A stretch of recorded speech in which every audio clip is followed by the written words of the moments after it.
Lordy, lordy, Donkey Kong is 40. Hello and welcome to the Kongversation.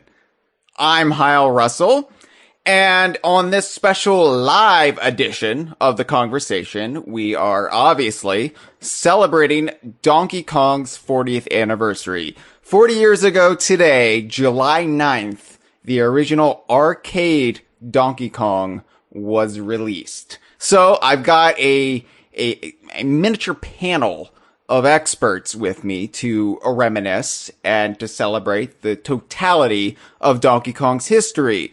Here representing DK Girder and the Arcade Era Power Hour podcast and all things Donkey Kong Arcade, I am Gibbon. Hello, hello. Representing the rapidly graying original generation of Donkey Kong Country fan, it's me, Hyle Russell, co-founder and editor-in-chief of DK Vine. Hi. And representing the dewy, placenta-soaked younger legions of Rare and Donkey Kong diehards, Lil Baby Jeff Onan. Oh. That's me. I don't like that introduction. I mean, I'm almost 30. I played Donkey Kong Country. Jeff, all right. What are you talking everyone, about? You're Jeff. 12. Like, stop trying to age yourself up. Like, this is a Boy Meets World. You had a birthday? You're not 11 anymore? We really need to get the canon on my age sorted out before we do these episodes. Somebody, just Andre needs to go through the whole history of the show and figure out how old I am. Yeah, but then you gotta watch all the Stream of Thieves episodes and stuff too.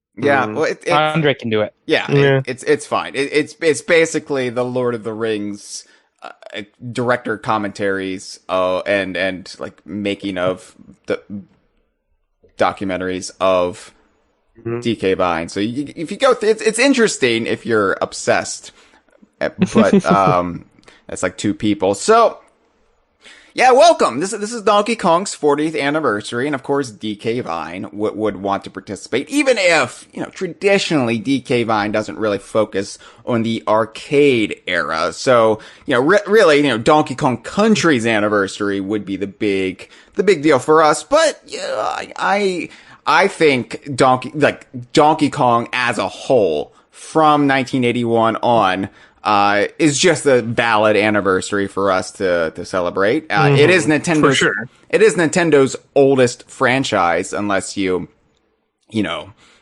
I'm sure you could parse through that and have some sort of contrarian statement to make there. But as far as ongoing Nintendo franchises, Donkey Kong is the oldest. So, just wanted to warn everyone, though, if you're here for, the complete history of Donkey Kong, Shigeru Miyamoto was in the bathtub when he had an idea. No, we're not going to be doing that. This isn't going to be a comprehensive Wikipedia entry. This is not going to go in-depth into any particular topic, really, from the entire 40-year history. A lot of the things we'll bring up tonight have been touched upon in 4 hours or more on previous episodes of the Kongversation, or we'll be doing that in the future. So this is just an informal hangout with us three and everyone in the live stream chat on dkvine.com/Twitch. You can also do it the other way around, but it's like Twitch TV. That's weird. So we'll be interacting with the live stream chat. We'll be having a good time. This is loose. This is informal. That's why we're doing a live episode and not the heavily polished. Ooh, I gotta edit it just perfectly. Ooh, there was a dog barking in the background. Let me silence that out. Oh, my neighbors are fighting. Oh no. Oh, I'm calling the police. I'm gonna have to edit that out. No, we're not. Everything's gonna be in here, warts and all, because this is just us having a good time. On Donkey Kong. Hyle has, of course, just jinxed it, and all of that will now happen. Yeah, right. Well, I did hear people out in the parking lot arguing loudly about 10 minutes before we started, so I was like, all right, it's gonna... We're arguing about whether or not the dog was gonna bark. I wanted to, just yell out, Bramble Bear is best, to get them on topic, so they could argue about something, worthwhile. But anyway, yeah, so, we're going to be celebrating the overall legacy tonight, from girders all the way to minecart roller coasters under construction. So, we'll get an end to it all. Stuff DK Vine doesn't always talk about. So, throughout the episode, we'll also be playing what I'm going to be calling, I'm branding this, okay? I am branding it. We'll be playing Warmest Regards, being on the topic of Donkey Kong's 40th. And these are from a handful of content creators. Branding. Yeah, thank you. I could be in marketing. I'm smart. I know what the kids on the TikToks like. They like snappy TikTok? branding. Well, since I'm the baby, I think that's supposed to be my purview here, but I've never used the TikTok before. I don't know what KSI is. You're too much of a baby. Your parents won't let you get it on it yet. I don't have a phone yet. Yeah. Yeah. So anyway, the warmest regards, being on the topic of Donkey Kong's 40th. These are from a handful of content creators known for their relationship with Donkey Kong. That sounds skeevy. Let me rephrase that. Known for their relationship with the Donkey Kong series. All FOK, Friends of Kong here. And several famous figures from the games industry who have contributed to Donkey Kong's legacy. None of which are me, unfortunately. Yeah, I shudder at the thought of what you would do to the canon, Gibbon. I did almost get hired by Nintendo once.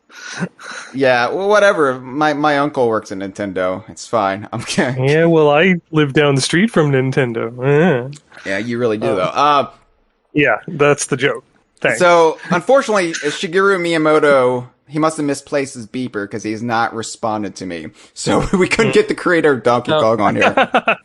I have seen a little bit of a sentiment going around of skepticism. People saying, well, how do you really know when exactly is Donkey Kong's 40th anniversary, blah, blah, blah. And the answer is that we very carefully watched Donkey Kong and pinpointed the exact point when he started getting into Steely Dan. And then we kind of mapped out his age from there. So it's he's 40, lordy. Let's have a good show. Yeah, I think the skepticism, most historians agree July 9th is when the arcade, could it have popped up before that? Sure. Things were a lot more freewheeling back in the early 80s. You know how it was. The way that's generally pegged for arcade games is the date of the catalog where they're first put up for order. Yeah. So that's likely what that date is. Yeah, but a lot of arcade owners and video game developers were doing a lot of cocaine in the 80s, so this it's is hard true. to And of really course, know. you have like location tests and soft launches and whatnot. So it's not a hard date, but it's the date people. There was agree to nothing celebrate. about the 80s that was soft. Let me tell you. Jeff, save the elder references for me, somebody who actually lived in the 80s. All right, fine. Real quick, I want to give a shout out to some of the faces, the names in the live stream. Our friend Jeffrey Perez is there. FizzTap, which is just a fun name to say. FizzTap TV. We've got G-Man Sir, Jeff's friend, who is arguing that Game & Watch is older. Now, alright, I know Smash Brothers has skewed everyone's perception, but is Game & Watch really like a franchise? Like Donkey Kong? I don't This know. is in the weeds. We're 5 minutes in and we're in the weeds. No, I mean, Game & Watch is a platform. It's like saying, I'd say it's a platform. It's just like Donkey Kong was released for the arcades. Donkey Kong was also released for Game & Watch. So, Mr. Game & Watch has skewed everyone's perception but that's just a massive retcon. All right. One I appreciate, but a retcon nonetheless. Anyway, I'll be checking. We've also got Cameron in the chat. Cameron. We've got Julius in the chat. Me is a do Luigi, Commander of Apes, the Vino Jedi, thanks everyone. We're not going to name everyone who comes all day long, but we can't. We're happy you're here. We can't because it's Steven's NES. Yeah, we'll try to check in when we can, and we are seeing the comments. But we can't just sit here and read the comments because then that's just like watching paint dry. It's not very interesting for our audience. So, anyway, let's go and play the first Warmest Regard. This is from a content creator and a close personal friend of DK Vine. So, it wasn't hard to get this one. All right. As someone who is currently under 40 myself, it's a little hard for me to contextualize just how long of a period of time that really is. So let's put it like this. The end of World War II is closer to the release of Donkey Kong than it is to the present day. Alright, maybe that's a little much. So, when Donkey Kong was released, A New Hope and Empire were out, but Return of the Jedi wasn't yet. In terms of video games, that's 2 years before the Famicom, 4 years before the NES, 10 years before the Super NES, and twice the age of the Donkey Kong Racing reveal trailer. It really has been a while. So yeah, happy anniversary to a landmark day in gaming history, and happy birthday, big guy.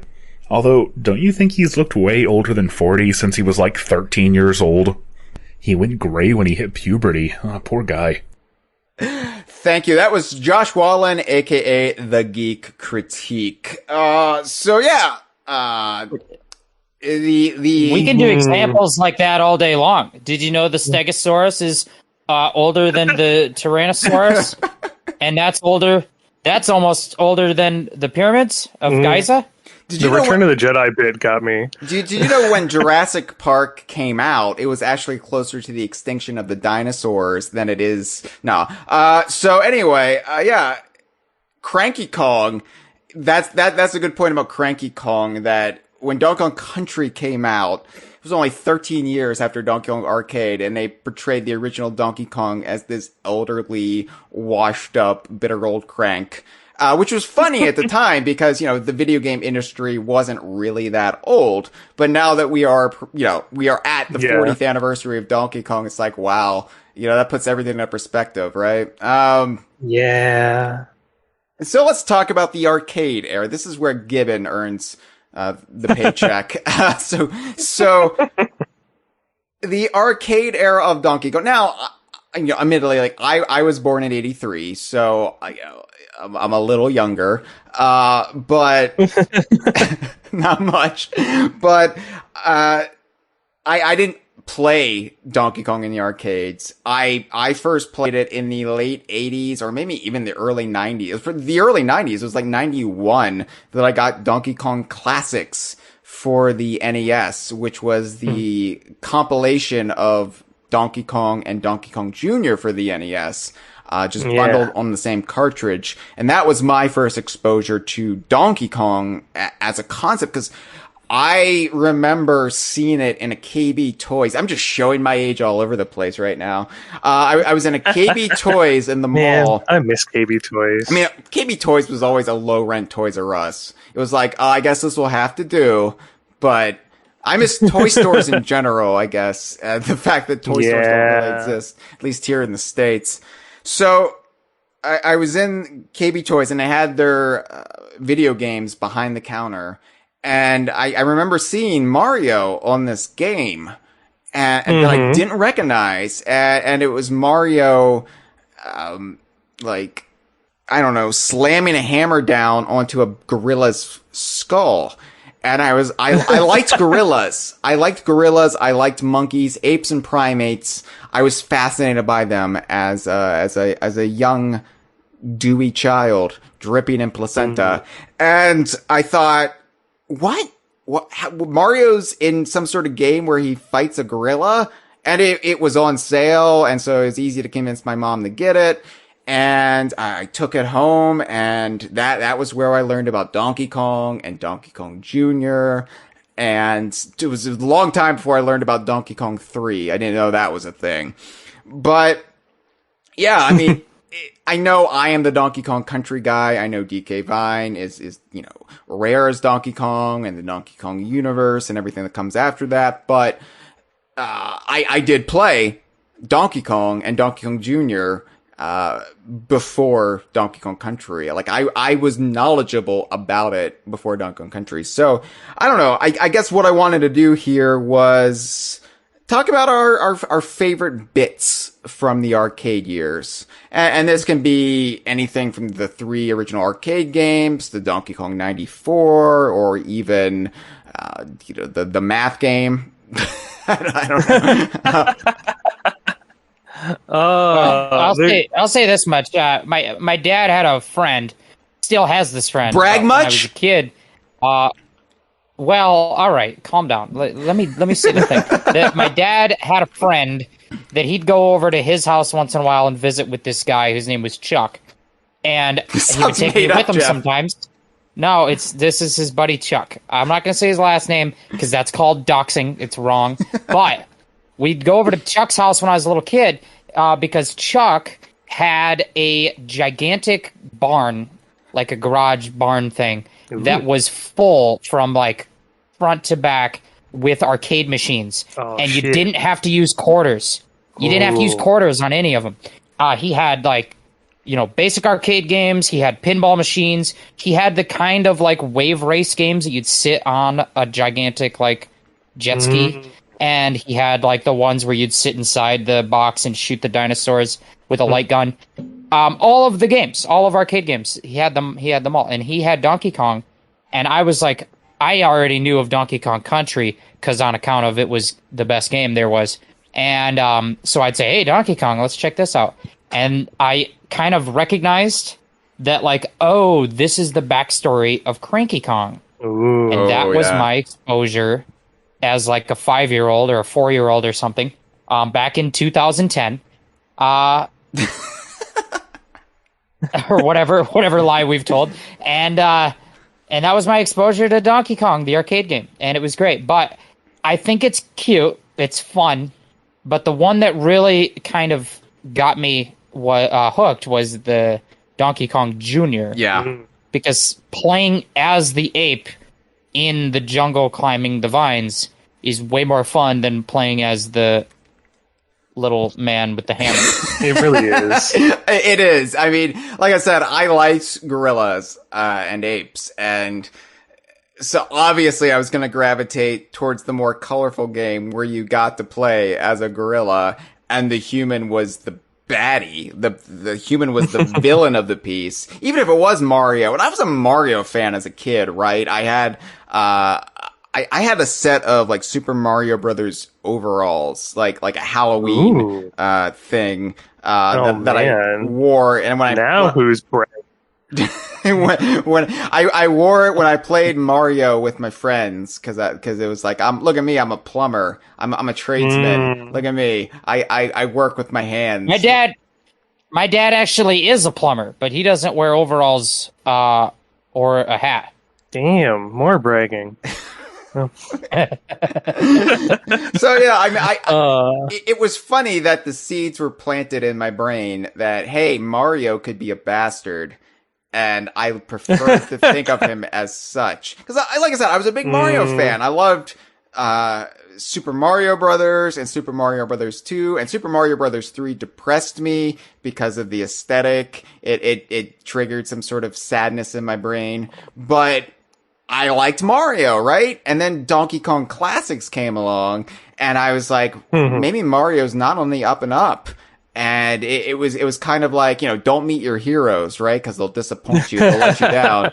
And here he is abusing this gorilla, and it was just like, whoa. And so Donkey Kong Jr. for a time was sort of my favorite video game character, just because I got to play as this gorilla in like 4 stages, and like 2 of those were a jungle, so that was pretty cool. And you got to climb on vines and knock down fruit, and there were these little alligator things chomping around. I mean, it's all very basic, right? Especially in comparison to what we got, but there was something there. There was like a portent of my future to be viewed.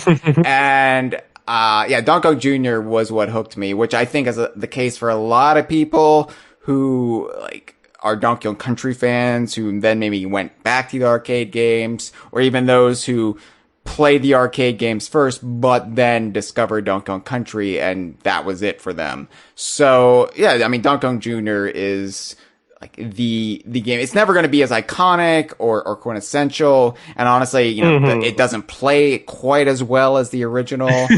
But yeah, because it's a big ROM hack, but yeah. But I mean, you know, like just the aesthetics and the characters and the personality of it. That's what made me think like, hey, it's a shame Nintendo doesn't do more with this Donkey Kong franchise. There's something to be said about how Donkey Kong Jr.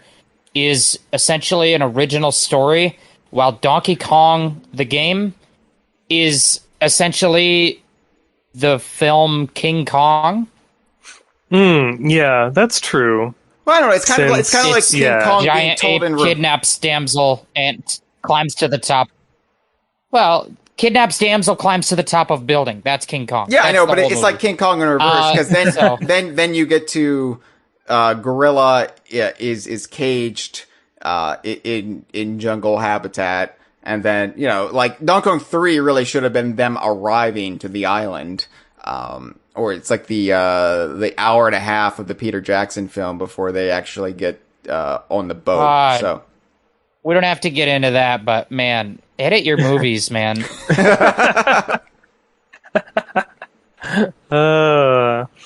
Yeah. So for my part, Donkey Kong was actually the first game I ever played, but it was the Atari version. Oh, so a very, very rudimentary version of the game. I still have that cart, actually. It's over on the shelf. But I was hooked on video games in general, basically from the get-go, with my introduction to them via Donkey Kong.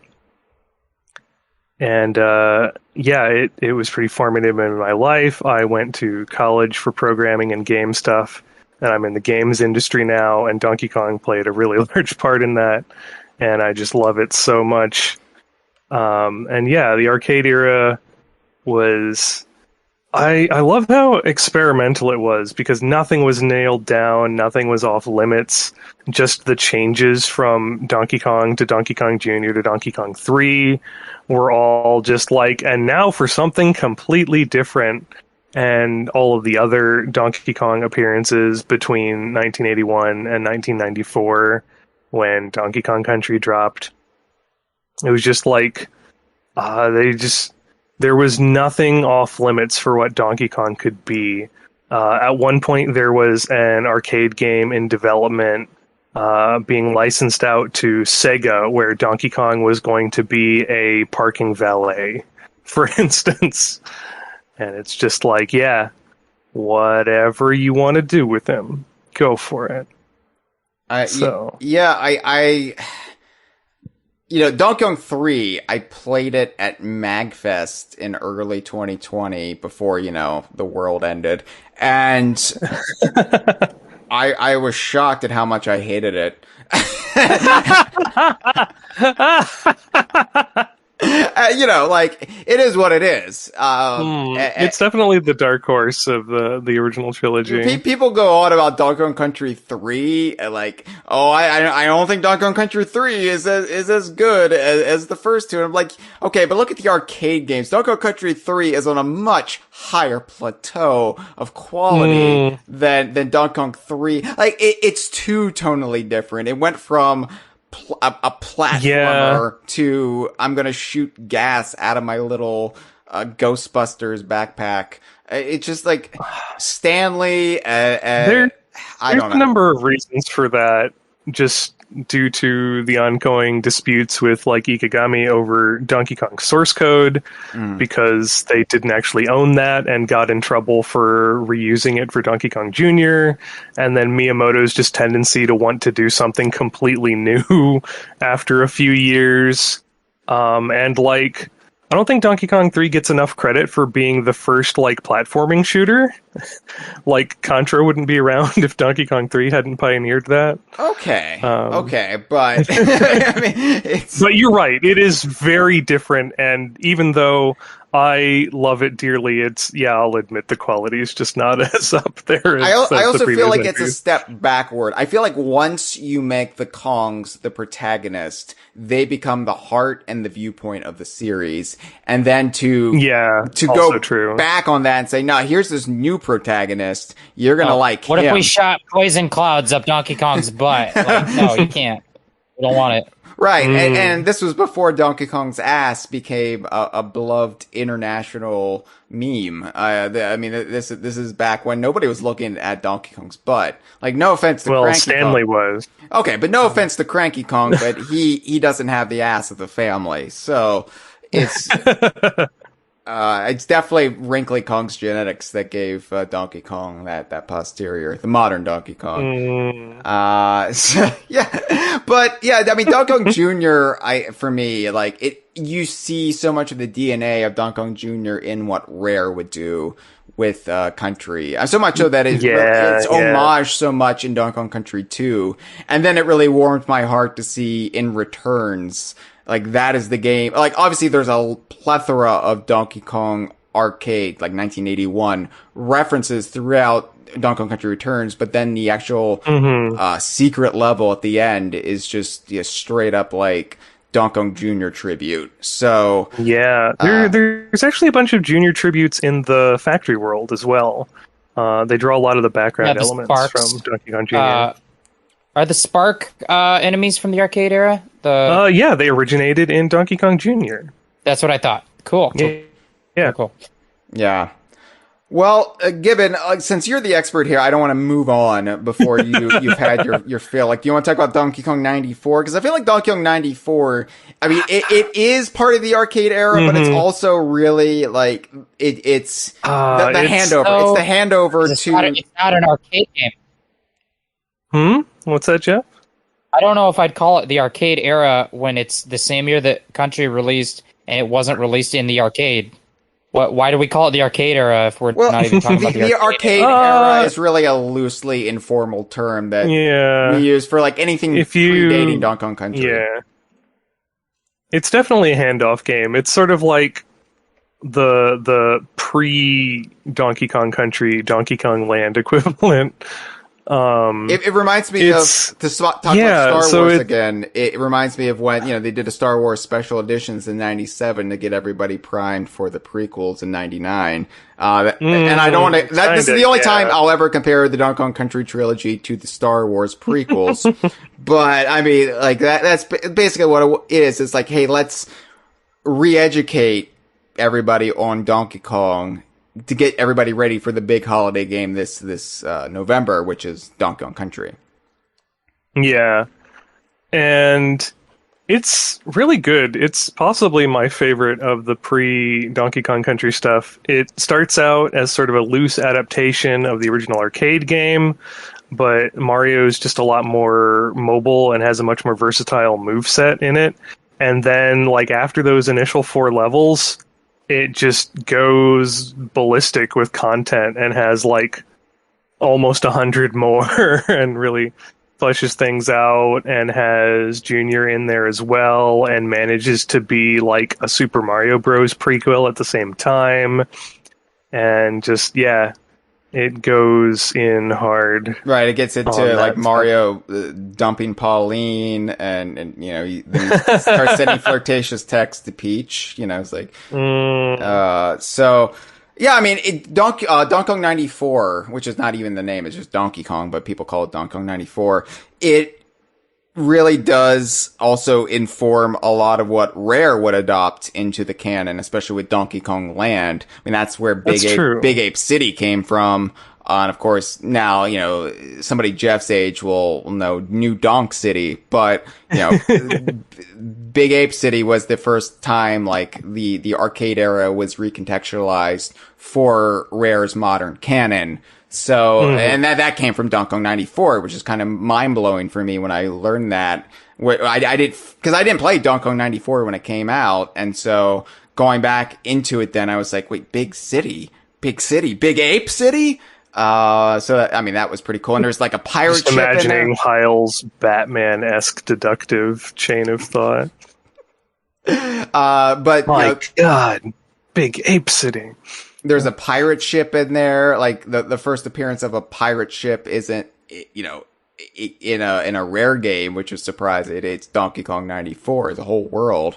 So, that's a lot of stuff in that game that I think is worth mentioning. And it's probably I wouldn't say it's the definitive version of Donkey Kong Arcade, but it is the most well-rounded and polished version.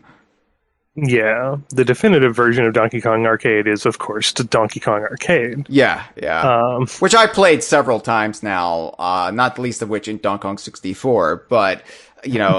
whenever there is a Donkey Kong arcade machine, whenever I find an arcade, which is rare, but if I'm at like the beach or someplace touristy and I stroll through the arcade and I see a Donkey Kong arcade machine, I'm like, well, all right, I'm going to give it a whirl because I have to. Yeah, I was just doing another podcast the other day about Donkey Kong 64 and we talked about the arcade machine in it and how Rare had to kind of reverse engineer that from the ground up because Nintendo still didn't have the rights to the original source code. So it's actually a lot closer to the NES game mechanically than the arcade game. But they got the Pie Factory in there. Yeah. So as far as content goes and graphics, it's all arcade Donkey Kong. But a lot of the specifics about the particular mechanics are a lot closer to the NES game, likely because that's what they had handy to compare to. Mm-hmm. But for a long while, that was the best way to play the arcade game. Yeah, so long as you had Cranky Kong's potion to pull the lever. Otherwise, Yep. Can't pull levers without magic potions. It's the law. It is. All right. Let's play another Warmest Regard. This is from another content creator and another friend of DK Vine. So why wouldn't we play it? Lordy, lordy, look who's turning 40-40. I really hope I'm the first one to make that joke. For as many franchises that reach such a milestone, there are just as many that are dead in the water, and I'm glad to say that we're still moving along swimmingly. I can't say that I'm great at important speeches, but what I do know is that I love Donkey Kong. I love this series so much, I begged a friend of mine to go to a Tropical Freeze event before the game came out, just because they were giving out official Donkey Kong neckties. Believe me, I would have gone myself if I could justify the long trip, but my friend was so understanding, and I still wear that tie proudly today. DK may not get as much attention as most of us would like, but just when things are looking their grimmest, we always get something that says, hey, this series is important, and we at Nintendo haven't totally forgotten that. It may have been, 7 years since the last game, but look at what we've gotten since then. The Donkey Kong Country and Land trilogies came out on Virtual Console, not to mention DK64, remember when we thought that was impossible? Tropical Freeze got a second lease on life with a new funky mode. In Smash Brothers, we got the Return of the King and got reunited with the Bear and Bird duo. At one point, I would have told you, those are all just pipe dreams, but we got them. And don't forget about that theme park expansion and whatever else might be over the horizon. Listen to me, I'm going on like you don't already know this, but we've got so much to be happy about, and I'm sure there's even more to look forward to that we just don't know yet. So to close, Donkey Kong, I wish you a happy anniversary. You may be a 40-year-old gorilla, but your future looks brighter than ever. Now, if you'll excuse me, I'm gonna go watch an episode of the DKC cartoon, maybe memorize a song or two, and maybe play some Jungle Beat. Why not? Alright, see you later. Thanks for having me on again, DK Vine. Bye-bye. Hey, it's Malik, aka the Cartoon Gamer. Thanks, Malik. Great to hear from you. And I made the joke first. Yeah. I'll also point out I am also wearing a Donkey Kong necktie, although it's not a quote-unquote official one. It's a homemade one. I had the DK letters. I had them printed and what do you call that? What do you call that? What do old Silk people screen? call that when you have that machine that makes hot that you put on clothes? Iron. I had to iron it on. So Yeah. Old people. I did not make my own, but I do have one, and I wore it to my divorce hearing. Hey. Well, what more? I mean, what can we say about that? That's. I hope it got you a better settlement. So after the arcade era, well, not after. If we'd say the arcade era lasted through Donkey Kong 94, then the arcade era was like 13 years long. I never agreed with that. I don't think that's a bad way to define it. But anyway. Let's go from Jeff's perspective then. After Donkey Kong 3 came out, there was a whole lot of nothing. And occasionally, but occasionally the characters would pop up in like cameo appearances and weird one-offs, but it really felt like Mario got his series with Super Mario, Mario Brothers first, and then Super Mario Brothers, and then it really exploded. And Donkey Kong was kind of left in this state of limbo for about a decade. Until Rare came along and until, we know now that Yoshi's Island was going to be a Donkey Kong game until the deal with Rare was made. But, it took a long time for Donkey Kong to find his footing. It took a long time for Donkey Kong to find his equivalent to Super Mario Brothers. And so Donkey Kong was kind of still chained to the arcade era while Mario had moved on to bigger and better things. And so if you want to parse this out as a separate era, as Jeff so obviously does, I thought we'd use Doctor Who parlance and call this like the wilderness era. That weird time period after Doctor Who ended the TV run, and it was just in novels and audio dramas and whatnot before the 2005 revival. So 2005. Yeah, so the wilderness era is when I really discovered Donkey Kong. But it was quick, it was a quick turnaround for me to see the characters again. It was good fortune that I was introduced to them the way I was, because then I got a Super Nintendo and Super Mario Kart came out, and I rented it from Blockbuster Video. Showing my age. So Super Mario Kart, of course, the character I picked in Super Mario Kart was Donkey Kong Jr. And I was terrible at Super Mario Kart, the original game. Still am. Everybody who goes on and on about how it's the best Mario Kart, I think they're just they're contrarian to the point of being obnoxious. It's like, yeah, I mean, it was an innovative game, groundbreaking, pioneering, but it's definitely not the best Mario Kart today. But yeah, I played it, was terrible at it, but always had to pick Donkey Kong Jr. I could never pick Yoshi. I could never pick Toad. And that was kind of, again, the seeds being planted of my devotion to all things Kong that was to come. But, DK Jr. and Senior showed up in lots of weird things during the post-arcade era, like Tetris. Donkey Kong would just show up in one of the screens in Tetris, and then there's there's Donkey Kong in Russia. He's in front of the Kremlin, ironically. Yeah, the audience in Punch-Out. Yeah. Well, wasn't the rumor? There was a rumor going around that Donkey Kong was playable in Punch-Out, which is why he was eventually in the 2009 Punch-Out. Yeah. Rumor that if you did some specific set of actions, he'd leap out of the crowd and be a special opponent, which is what happens in the Wii version. Yeah. Wasn't he in Excite Bike? Didn't he make a cameo in that? Or am I hallucinating that? I think he was in one of the racing games in a similar capacity that he was in Tetris, where he was just sort of one of those like end of race people that showed up alongside like Mario and Samus and whatnot. Yeah.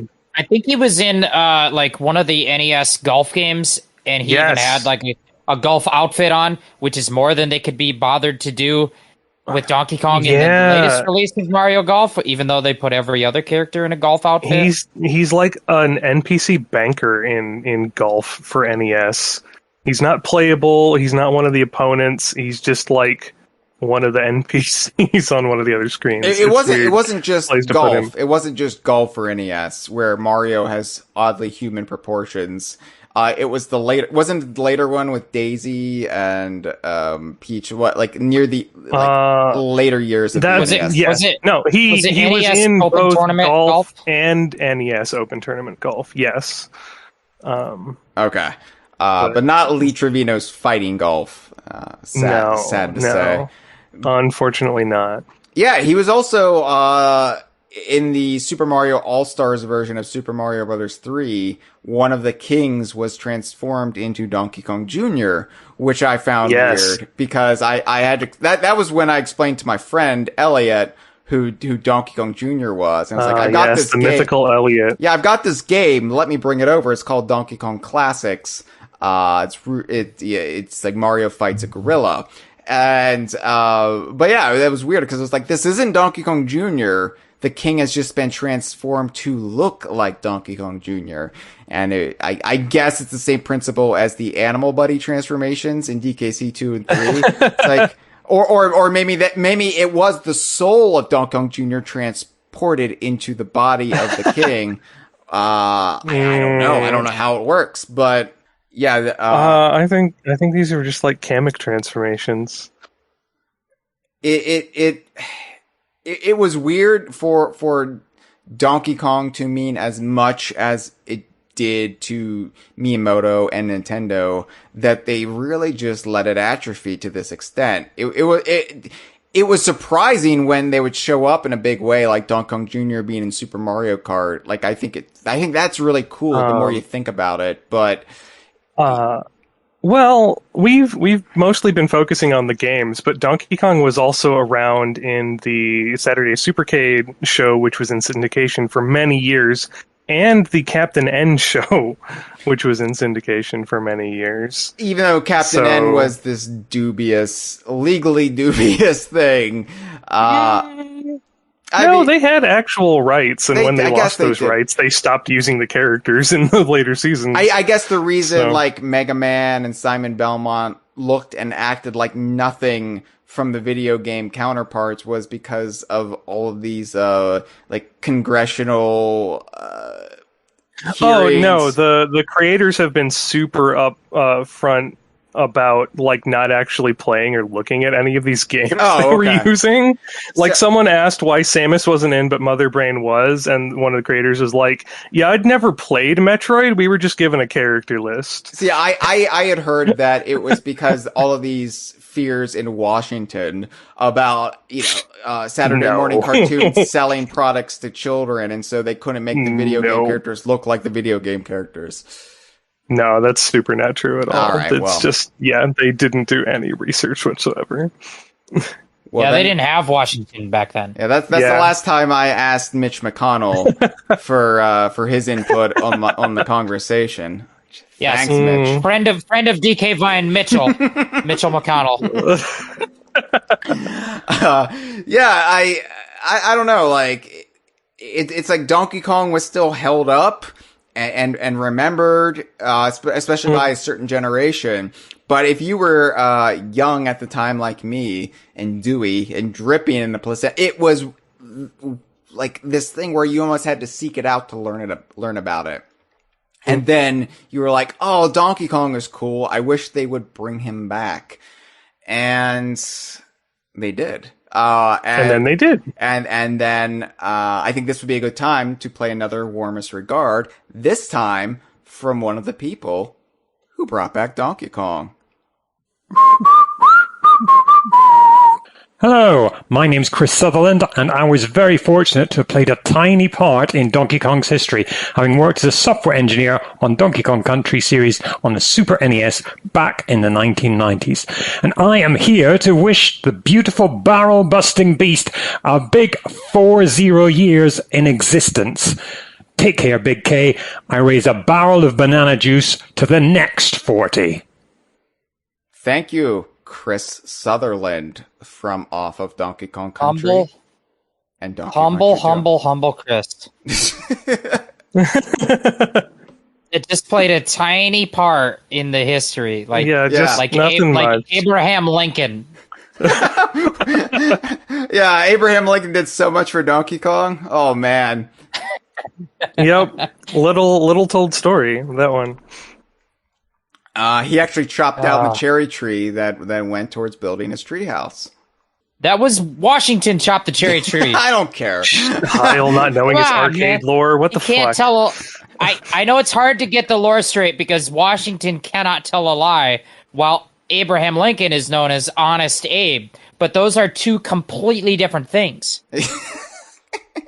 No, I know. Washington him, chopped down the cherry tree and then he put it in his mouth so he could have teeth. I know how it works, Jeff. I was just making a joke.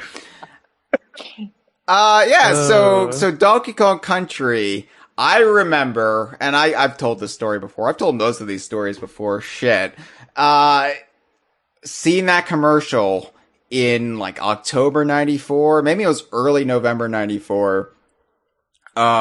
My first introduction to Donkey Kong Country with like the world, the earth, it zooms in on it and then you've got the stampeding animals and then like it's coming.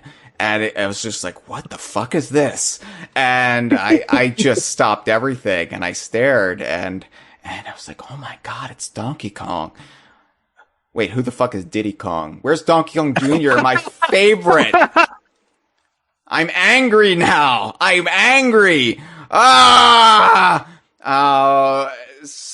secretly been one of those DK Jr. truthers the whole time. No, look, it didn't take me long to come around. Once I rented the game from Blockbuster and I drove home. Well, I wasn't driving because I was just a little kid dripping and I was in the back seat with the instruction manual, because Blockbuster provided the instruction manual, and of course I read them. And, you know, who knows how many bathrooms that instruction manual had been in by that point. Like, trace amounts of feces and semen that I was rifling through. But that was where I learned, oh my God, this old man who keeps popping up and yelling at me in the instruction manual, that's the original arcade Donkey Kong. That must mean that this Donkey Kong is Donkey Kong Jr., which I still believe to this day, and you can fight me out in a parking lot with my angry neighbors. So once I came around to that realization that, oh no, my favorite character up until this point, Donkey Kong Jr., is the star of this, and he's a swinging Gen Xer. Man of the 90s here. I was all in. It was basically like Donkey Kong Jr. 2, but like a full modern game now. And good way of looking at it. Yeah. And then, you know, I made a vow, like Batman on my parents' grave, even though they weren't dead yet. I made them get a plot in the cemetery so I could make this vow that I would play every game in the Donkey Kong Country series and any game that sprang forth from its fertile loins. And boy, I didn't know the path that would take me. Like, I didn't know that, you know, Battletoads 2020, that'll be DKU because character named Captain Bones. Now, Captain Bones, he's from a game called Sea of Thieves. Now, Sea of Thieves, that's where we got to, right? And I still stand by that vow. I'm proud of it, and I can't wait to see what roads it takes me down. But Donkey Kong Country, it was game changing for me. I mean, you know, I don't know how much more I can say about it in the 9th season of the Kongversation, but it was the moment where it felt like I'd finally found my video game series. You know, like, I'd been a gamer since I was 4 years old, maybe 3. The old wood-paneled Atari my parents had. And I, you know, graduated to the NES. I'd gotten a Game Boy. But I liked Mario. I liked all of these Nintendo franchises. But Donkey Kong was everything I'd always wanted in a video game series. Donkey Kong Country, that is. And it was just like it was tailor-made for my taste. From the humor to the characters to the environments to the setting and the message. And I mean, yeah, I was hooked. I was dedicated. See, it felt like nothing else mattered.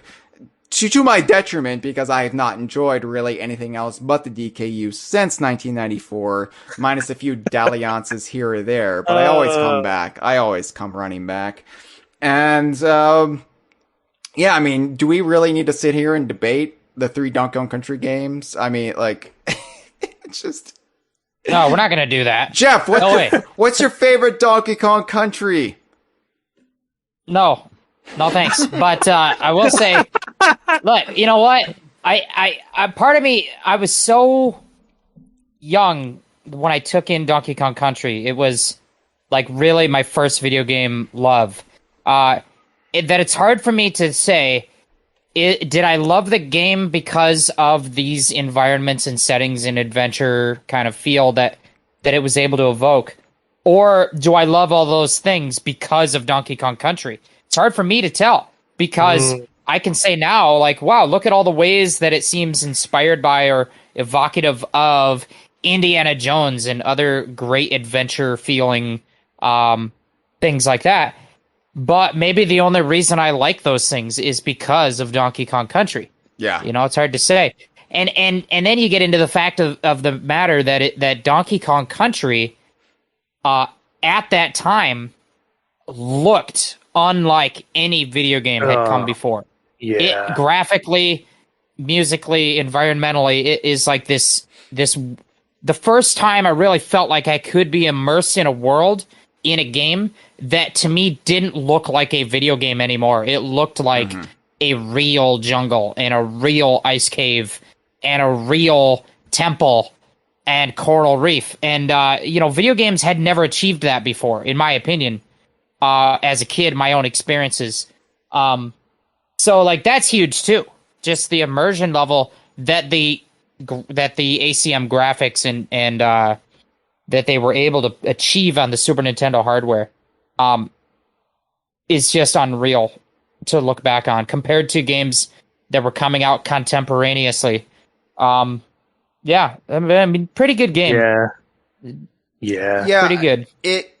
Donkey Kong Country, particularly the first one, but all 3, what I really love about them is they all feel like they could take place in our world, but just with a heightened sense of reality. Like it's not a complete fantasy setting, which I know a lot of people look for in their escapism. But for me, like as somebody who loves nature and, like feels most at peace when he is just like completely lost in nature, miles from the nearest human, Donkey Kong Country just it makes my soul sing. Just going through those forests or those jungles or beehives or bramble nest or spooky forest with the little ghost ropes. Nature. But I think I love them because they're a celebration of our own planet and our own environment. And it's like, it makes me appreciate it all the more. It makes me want to fight for it all the more. Like I've been a vegetarian for 20 years this month. And oh my God. But I just realized that. But I think like part of the reason I became a vegetarian is because my obsession with these games, and it made me start thinking about like animals and the food on my plate and like actual like real world concerns, and not just like, I really hope they announce the 3rd Donkey Kong Land game soon. It's been too long since they've announced a Donkey Kong Land game. So I mean, these games, in my opinion, have had a positive influence on my life. More so than just having like something to obsess over. My own version of being a Trekkie. Like, no, this actually I think has in some ways made me a better person. I hope so. But and can I talk a little bit about there's an element of Donkey Kong Country I think is undersung, which is... Hold on, Jeff. If you're going to talk, I need to open another cider. Okay, continue. It's the co-op. There's a co-op environment in Donkey Kong Country that I never experienced in a game before that. And there have been co-op games before that. Or in Donkey Kong Country is not simultaneous co-op. It's taking turns, handing off the controller type of co-op, the types of co-op. But there was an element of the way they use the characters and the theming to sell the co-op. Yeah. Because I like Mario games. I'm not going to throw shade at Mario games. Do it! But every kid knew that Luigi was just the alternate Mario. He was not anything. It was, you could either be Mario or you could be Green Mario. Those were the options. And it was Green Mario sometimes has wiggly legs, Jeff. They wiggle. No, but back in the day, the difference between Mario and Green Mario was just the arbitrary difference between player 1 and player 2. Sure. But the difference between Donkey Kong and Diddy Kong, not just in their ability set, but in their unique characters, was immediately baked into their relationship. And I think over the time, they have done a great job of making Luigi this really interesting, different character. But they came right out of the gate in Donkey Kong Country with these unique characters that had this relationship. Diddy Kong looks up to Donkey Kong. Donkey Kong is the mentor. Diddy Kong is the mentee. And I gotta say, a factor out of this has to be the fact that Donkey Kong Country is the only video game I've ever played with my dad. My dad played Donkey Kong Country to death. And he was Donkey Kong, I was Diddy Kong. I was the little buddy, he was the mentor. He knew where all the hidden level exits were. I didn't know anything, I was a dumb kid. And so that relationship, to me, is baked into the characters, like my personal experience, and it lended so much flavor to the experience. But it's not just those playable characters. I think it's the whole Kong family and the animal buddies. It's this whole sense of camaraderie within the game and within the characters and their personalities that you really don't get out of Mario. Mario, it's okay. There's Mario, there's Green Mario. You're gonna go save a princess, and there's an evil bad guy. Granted, the series of Mario has done a lot more interesting stuff since then. I'm just talking about back when I was a kid. That's what Mario was. And Donkey Kong immediately was way more thrilling as a family of characters. Yeah, that's a really good point. Yeah, such a good point that I think now would be a good time to play another Warmest Regard, where we could get the perspective of maybe the person who created Diddy Kong. I don't know. Just off the top of my head here. It's not like I planned this out. Let's go ahead and play it then. Donkey Kong, I just can't believe it. 40 years and you still look the same. Well, almost. It makes me really happy to have been a part of your life, so let me wish you a great big happy birthday. I hope you get all the bananas you can eat. Lots of love, Kev Bayless. Kev Bayless created Diddy Kong, just to drive that home. Yeah, Diddy and Dixie, for me, they are just as important as Donkey Kong. Whether that's the modern Donkey Kong or arcade Donkey Kong, aka Cranky Kong, Diddy and Dixie to me are like the heart and soul of the series. And I think part of that is because I sort of grew up with them. Diddy's whole character arc of being this video game hero wannabe who looks up to Donkey Kong and then he has to like find the strength and the courage to rescue him, and then he becomes a legitimate video game hero, and then he goes off into the world and makes his own friends and has his own adventure. I mean, that coincided with me growing up, and I can't separate that, just like Jeff can't separate like the relationship between DK and Diddy with he and his father. Like that to me, Diddy was like roughly the same age when I played Donkey Kong Country, and we both sort of found our way throughout the whole Rare era of Donkey Kong, and Dixie Kong is right up there too. Like Dixie Kong is my second favorite video game character after Diddy, but they're really neck and neck. Dixie's her own fantastic character in her own right. And I love Donkey Kong Country 2 and Donkey Kong Country 3 to death. And Donkey Kong Country 3 in particular because it is Dixie Kong's game. Everybody goes on and on about Kiddy Kong and argues about Kiddy Kong and fights about Kiddy Kong. And I think Kiddy is fine. I think Kiddy's a good character for what he is. Don't fight me, Kiddy Kong fans. I like Kiddy. I'm a supporter. But I mean that it is Dixie Kong's game.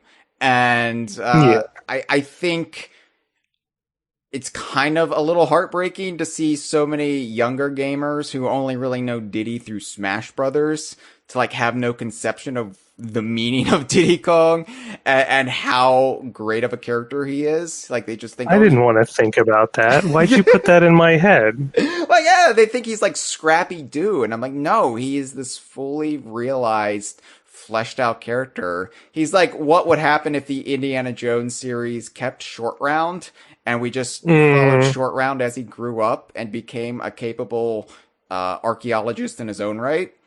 Like that's maybe that's the next film they're working on right now. It's not. It's not going to be. It's not going to be. Let me dream. Shut up. Let me dream. Yeah, I mean, Diddy for me, Diddy is the true hero of the series. I love Donkey Kong, but Diddy is really where I found like my spirit video game character, my brother in pixels and polygons. Yeah, I really would love for Diddy and Dixie to have more agency again and not just to be the sidekicks of Donkey Kong. But no, you know, we can have Diddy in his own game. We can have Dixie in her own game. They both earned it.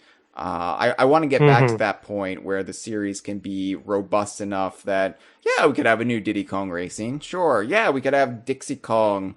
We could have her in something. We could even have Kitties. I'm open to any experience with the Kongs. Meow. But God. The whole Kong family, really, for as ridiculous as some of them are, they really are just the best, aren't they? Like Funky Kong, for example, he started off as just this like pastiche of like early 90s surf culture, but he became something more. He became something deeper and something more interesting. But he's still just this gnarly surfing dude, which I respect. I don't know. Well, I think it just goes to Rare's attention to detail and craftsmanship that, I mean, even you say he becomes something more in future games. That's cool. But even if he doesn't, just having the surfer dude with the funny dialogue in there instead of just an empty map screen. Yeah. Like you use his, instead of just a menu option that says press here to save, you have to go to Candy Kong or Wrinkly Kong's shop. And like, they're not all great characters necessarily. And Shut your mouth. Some of them get improved or whatever, and some of them get dropped from the series because they weren't that great. But some of them just die. All of them are just an aspect of Rare's attention to detail and just Rare's passion for fulfilling and fleshing out their world. And that is what I love about Donkey Kong Country right out of the gate. Yeah, it speaks to what people like Kev Bayless did in crafting these characters, that those interpretations still hold true today. Like Funky Kong, and like let's talk about Funky Kong again, because that's interesting. Like the staying power of Funky Kong. You wouldn't think that character would have staying power, but because they added those layers to it, well, he's a surfing dude, but he's also a brilliant mechanic, and he's a businessman, and he's an inventor, and that portrayal carries through to the retro games, to Mario Kart. Like there's a reason he's in Mario Kart, and that's because he is the mechanic. He's making these karts for the Kongs. And he's the vehicle guy. Yeah. It's great. Like there's so much nuance to these. Why do I obsess over these characters? It's because they're interesting to me, and I love gorillas. Yeah. And so to have a gorilla who's a surf enthusiast and probably a stoner, but also like the most ingenious of the whole cast. I think it's interesting. I like how and shaded they are. Yeah, and those through lines aren't just for the Kongs either. Like, you get those through lines for the bad guys as well, the Kremlings. There's an arc there, and you get some recurring faces and some new faces, but everyone's got personality, and there's just an ongoing narrative with K-Rool over the years. That's carried through, like you said, into non-Donkey Kong Country appearances, and even just his return in Super Smash Brothers. His design speaks to the ongoing narrative he's been through, and I love that attention to detail has been carried on as a legacy of these initial rare game appearances. You know, Cameron Regal, DK Vine staffer and our friend, has the theory. We call it the Regal theorem. I don't know what we call it. I'm just, but that Diddy Kong. It's called Regalnomics. When you've got Diddy Kong in a game with Donkey Kong, it is impossible for Donkey Kong to be portrayed as a villain. And it's true. It's true. Look at any game Diddy Kong is in. Donkey Kong is going to be portrayed in a heroic light. Because sometimes, you know, they play it fast and loose, given his family's historical rivalry with Mario. So sometimes, you know, when Donkey Kong is in a Mario game, even something like Mario Kart 64, Donkey Kong was always posed with Bowser and Wario as far as like, the rivals of Mario. But you throw Diddy in there and all of a sudden it's like, oh yeah, they're all friends. Cause Donkey Kong has to be a good role model for Diddy, and Diddy is nothing but heroic. So, I think Diddy and Dixie and the other Kongs, they're important too because they keep everything in perspective. They make Donkey Kong a better character because he has to be a better character because these are all virtuous, beacons of society. I don't know. It's something to chew on. Well, we've talked a lot about the artistry and the character work and the story, but we also heard from Chris Sutherland, and I feel like it would be a crime not to glow a little bit over the gameplay itself and the level design and the mechanics. And we don't have to get too in-depth, because obviously we're character-based people, Hyle. Yes. I know you are. And I am, yes. And we're very into the characters and story. But Donkey Kong Country would have not gotten nearly as far as it did on just character and artistry and tone and atmosphere if the game itself wasn't also one of the best games. That's true. Yeah. And it is one of the best games. Forget everything. Don't let anyone tell you it's overrated. Forget everything you heard from the early aughts about Donkey Kong Country being overrated or just a game people liked because it was pretty at the time. Nah, it's not true. It's a great game. Its sequel is even better, and Country 3 is damn good too.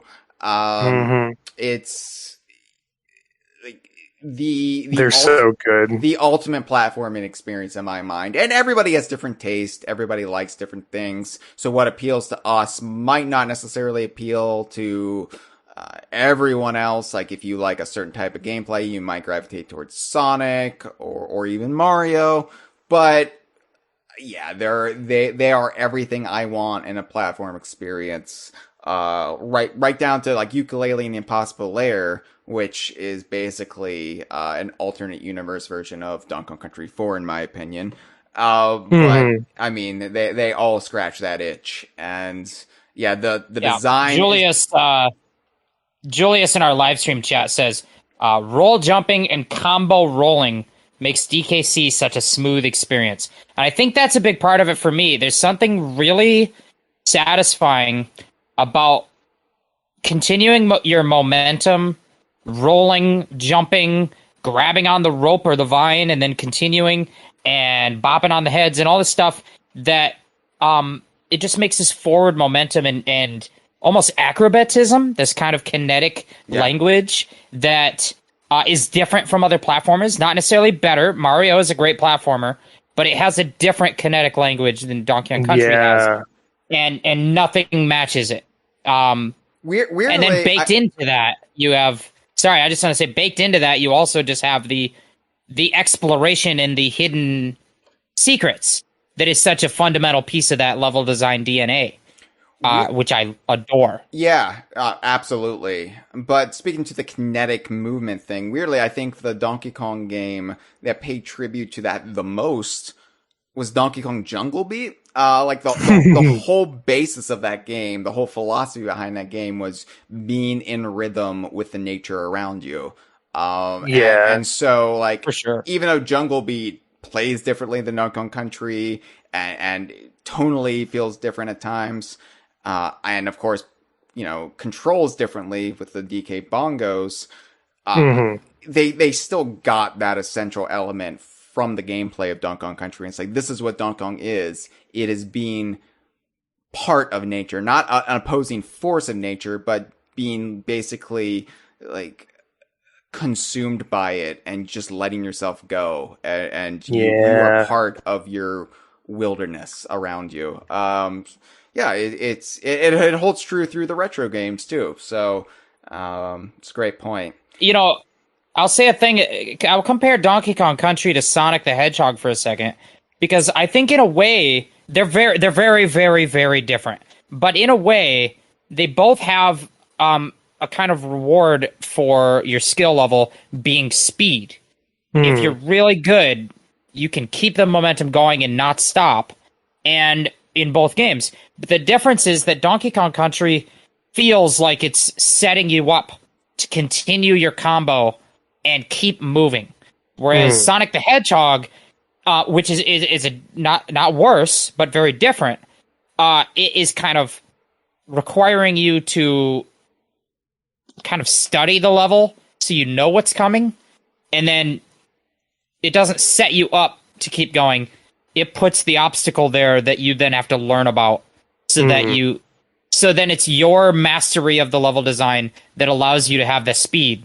Whereas in Donkey Kong Country, it's that masterful level design that allows you to keep speed, whether you've studied the level to death or not. Approaching it from a different angle, Yeah. Anyway, I don't know. I'm just saying a bunch of words. That's all. They're good words. That's all any of us are doing, Jeff. Speaking of words, we've heard some words from fans. We've heard some words from creators. Why don't we just combine them both with the next warmest regard? From a fan turned creator. Hiya, this is Daily Kong from Slatonic. I just wanted to take this opportunity to invade my favourite podcast once again and say happy 40th birthday to Donkey Kong. He's older than me, and that makes me feel pretty great. Yeah. How do you, like, at what point... Short and sweet. At what point when we're older than Cranky Kong are we just going to feel like dirt? Like when we get to the point where we're looking in the mirror and we're like, oh, canonically, I am now older than Cranky Kong, like, is portrayed in the games. Like, we have long beards or whatever. I started feeling that way I don't know. with the last Fantastic Four movie when the guy playing Reed Richards was younger than me. Listen. Maybe this is going to ring hollow because I'm the youngest one here, and I think that according to our fake in podcast canon, I'm like 9 or something. But that's all bullshit. You can be 100 years old, or 50 years old, or 20 years old, or 15 years old, and you can identify as Cranky Kong, or you can identify as Diddy Kong. Sure. Or anyone, I'm gonna be 80. I'm still gonna be Diddy Kong and joyfully jumping headfirst into adventure in my games. So, yeah, that's my take. There you go.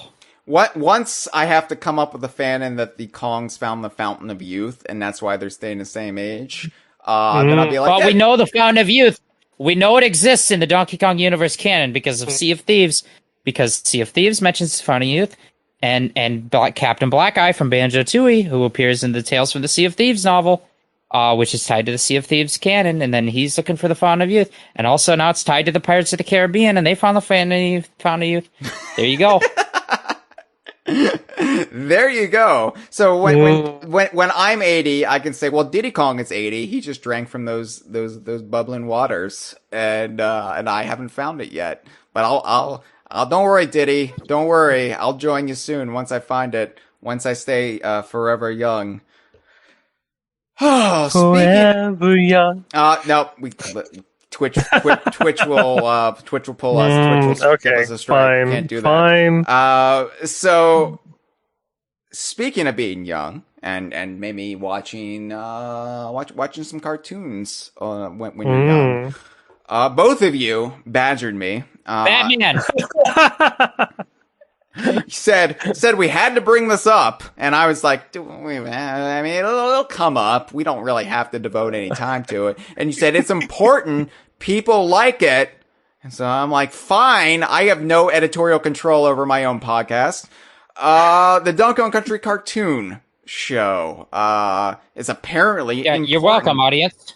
It's apparently it is important. Yeah, sure. Well, like it's part of a long tradition that we briefly mentioned earlier in the podcast episode of Donkey Kong appearing in cartoons and being a focal point.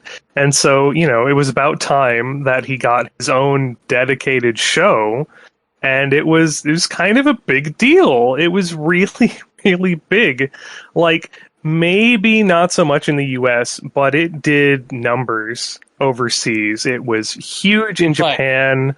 It went in France for many seasons longer than we got in the... And it was a large influence on the games themselves. So... I want to say this. Look, it's hard to unpack internet culture memes and irony and where does the line between genuine love and ironic memery end, and then when does ironic memery translate into genuine love and all these things. But look, Donkey Kong Country the cartoon exists in this space of lovably bad thing. Not hateably bad thing, which is another category of thing.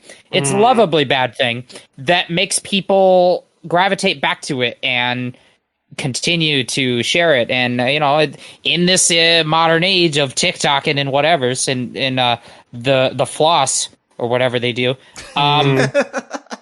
you can't not talk about the Donkey Kong Country cartoon. I have said this before, and I stand by. Now, my personal distaste for it is basically the equivalent to bring up Peter Jackson again. It's like the Tolkien diehard who hates Peter Jackson's Lord of the Rings movies because Tom Bombadil isn't in it, and he's like, it's not accurate. I hate it.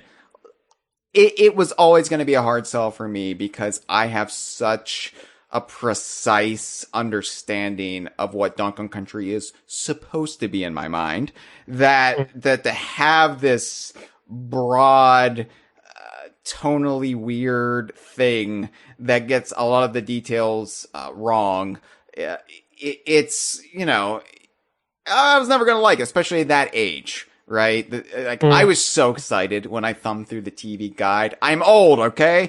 And, I saw the listing for Donkey Kong Country on the first weekend of the Fox Family Channel. And I was like, oh my God, I can't wait to see this. Oh my God, there's a Donkey Kong Country cartoon show. Oh my God, I hope he rides Rambi. I hope we see Swanky Kong in it. I hope all of this stuff that's never gonna come true.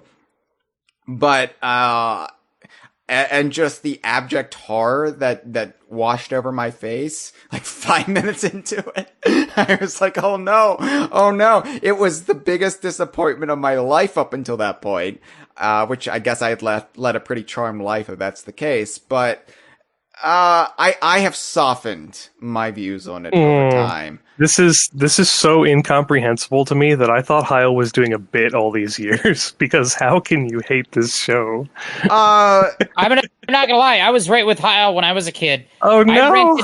I rented what is it called? What is it? They packaged a few episodes as a movie called The Legend of the Crystal Coconut. I rented it from the Blockbuster Video because, contrary to the in podcast canon, I'm actually old as hell. Just kidding, I'm 9 or whatever. But yeah, I thought, even as like a negative 10-year-old, I was irritated by them getting details wrong. Like, they don't live on Congo Bongo Island, and the island they live on doesn't look like that. It's not shaped like that. And why is Candy dressed like this? And where is all these other characters and all these things? I think in hindsight, though, it's just one of those things that's hard to hate if you go back to it. If you go back to it in a kind of like attitude that, oh, it was obviously way off and ridiculous, but it doesn't matter anymore. So just take it for what it is this ridiculous thing. It's enjoyable. It's corny. It's really not very good, but in an enjoyable way that can be so much fun. Yeah, what's not to like? Other than a lot about it, but you put those stuff aside, and you're gonna like it. I am thankful for the people it brought into the fandom. That is what I'll say about it. That is all the credit I will give it. But I mean, yeah, it's not for me. And there have been some rumors, I don't know how accurate, maybe dubious, about maybe a Donkey Kong Country animated project coming along. And if there is a new animated project, I hope they get some of the details right. Like, it's gonna have more oversight by Nintendo this time around. So, oh yeah, for sure. Which means it's not gonna have any details. Yeah, that too. They're not gonna name drop anything. There's gonna be 3 characters in it. Anyway, no, but Hyle, I know for a fact that in E3 2019, I sat down and made you watch a YouTube video animation called Mario Takes a Piece. Yeah. And you thought that was hilarious, even though it's not a very accurate representation of the Mushroom Kingdom. So, I think if you were to go back now and allow yourself to enjoy this show as a comedy bit, you might, just maybe, have a little fun. In my defense, Jeff, I was jet lagged at that point. I think we were drinking. Don't give me that. Don't take that moment from me. You loved that video. It was funny because Mitchell was like making us watch all of these like art house pieces on YouTube, like art house comedy. And we were kind of chuckling. We're like, oh, I guess that's clever. And then he pulled up that video and like tears were streaming down our face over how stupid it was. And Mitchell was just like, I have such uncultured swines as friends. And then he went back. Then he went back to the Senate. Yeah. So yeah, Mitchell is also celebrating his 40th anniversary this year. It's his 40th anniversary of turning 80. Now, despite my distaste for the Donkey Kong Country cartoon show, I'm also known for something else, and that is doing hilarious cartoon voices. Just something I love to do. So, I'm not that well versed with the cartoon after a certain point, but I was wondering, maybe you would like to ask me to do an impression from the cartoon. I'll be one of the characters if you want to hear a spot on cartoon impression. Do you have one in mind, or can I ask you just any of them? Ask me any. I'm an expert. I'm the Donkey Kong expert here. All right. Well, Gibbon, help me out here. What do you think? Bluster Kong? Oh man, yeah. Let's go for Bluster. Bluster's a good one. Fan favorite. I'm Bluster Kong, and I have a barrel factory, and I'm gonna sexually harass my employee, and it's the 90s. No, that's just Bill Clinton again. No, okay. Was I close? It turns out Hyle actually only has one voice. No, you were close. Clinton. You were close. Most of the characters were just 2 or less degrees from Bill Clinton. I wasn't even doing a Clinton. That didn't even sound anything like Clinton. But it was the 90s, Hyle. That makes it a Clinton. There were only Clinton and OJ voices. It may not sound like Clinton, but it sounds exactly like your Clinton impression, which also doesn't sound like Clinton. All right, baby. It basically just shades of Matthew McConaughey. Yeah, exactly. Oh, God, that's the same kinda. character. Clinton and McConaughey, same guy. I'm just gonna sit here and play the bongos. I just play a saxophone. I couldn't hurt nobody. I'm just gonna get naked and play the bongos and go pan, baby. You know what Clinton has in common with the Donkey Kong franchise? Much like Tiny Kong. What? They both play the saxophone. Him and Tiny Kong. Yeah. Ooh, so there you go. Bringing it right back into the fold of relevance. Speaking of music. Excellent there you go. Segue. Speaking of music and funny voices. Yeah. Let's pull up our next Warbur's Regard and see what they have to say for the legacy of Donkey Kong and the saxophone. Hello, Grant Kirkhope here, and it's a big happy 40th birthday to the big monkey himself, Donkey Kong. Okay. I can't do it. Okay. Okay. I think we broke Grant Kirkhope. I'm surprised it took this long. I love the try. I love the attempt. Yeah, I like how he just attempts and then he hangs up. He's just like, I'm going. Can we get okays in the chat for DK's 40th? Hit us with your best okay. Yeah. If you type okay, you'll get a Twitch drop. You'll get Donkey Kong and see if I don't know. He's lying. Don't sue us. Yeah. So Grant Kirkhope. Grant Kirkhope is my favorite voice of Donkey Kong. Yeah, he is the best of the Donkey Kong voices that they've had so far. He is the Donkey Kong voice that you would imagine Donkey Kong would sound like, right? No offense to any of the other interpretations of Donkey Kong, but it's just basically this kind of laid back, growly, deep voiced Will Arnett kind of guy. But yeah, it's iconic, and that's why everybody lost their shit when Donkey Kong said okay in the new Mario Golf game. It was a huge win for our fandom, and that says a lot about how sad our fandom has gotten. But hey, I'll take it. So the N64 era of Donkey Kong, which, Donkey Kong 64, the end. But no, there's also Diddy Kong Racing.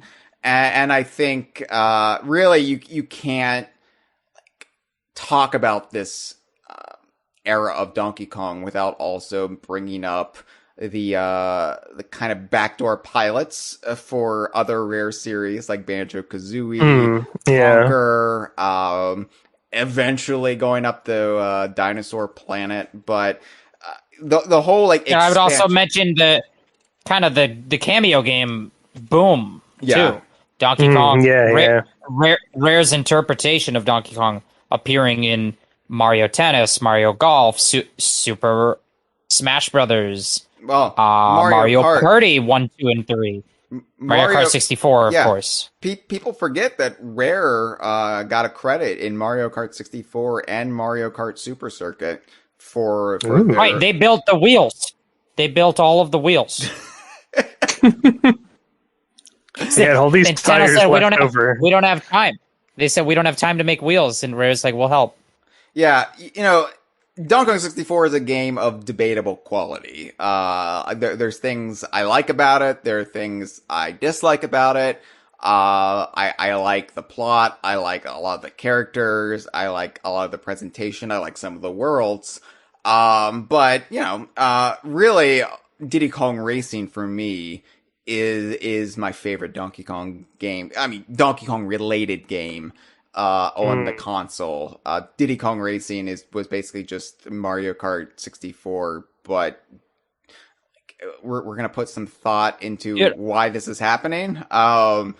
which is cool to see, and it introduced so much in the way of what DK Vine obsesses over and celebrates. And it was Diddy Kong's game. I know it didn't start out as a Diddy Kong game. I know he was added to the game just with months left before release, but it happened. It happened the way it happened, and that's like, don't take it from me. It's Diddy Kong's game. It's Diddy Kong's solo game, away from Donkey Kong, away from any other Kong.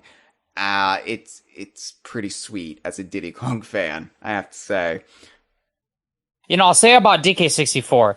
That you said you said it's a game of debatable quality, I think is what you said. Yes. I think the game is of undeniable quality in terms of scope and so many factors of their graphic design and their ambition and a lot of great aspects, the soundtrack and a bunch of things. And it's maybe wasn't what everyone wanted out of a Donkey Kong game on the N64. There's a lot of ways in which it kind of feels different from a Donkey Kong Country game. Tone-wise, it feels a little bit more like Banjo-Kazooie, which, Banjo-Kazooie got to be one of my favorite games ever, for sure, in the Grant Kirkhope soundtrack. And maybe at the time, I thought that soundtrack for DK64 fit more with a Banjo game and not really a Donkey Kong game. But recently, I kind of reevaluated that because of Grant Kirkhope's soundtrack for Mario plus Rabbids Kingdom Battle. Yeah, I was about to mention that. And when Grant Kirkhope did some remixes of Donkey Kong music in that game, in the Donkey Kong Adventure stuff, I was immediately nostalgic. Yeah. And I thought, wow, this is weird, because for years I thought these didn't feel like Donkey Kong songs to me. But now I'm like, no, that is so Donkey Kong. Like it's just years of exposure. And I actually am nostalgic for DK64, even though I wasn't the biggest fan of it at the time that it came out. And, I think there's a lot it does right that, in some way, the game comes together to be a little bit less than the sum of its parts, but you have to look at its parts and kind of appreciate the quality of each of those parts.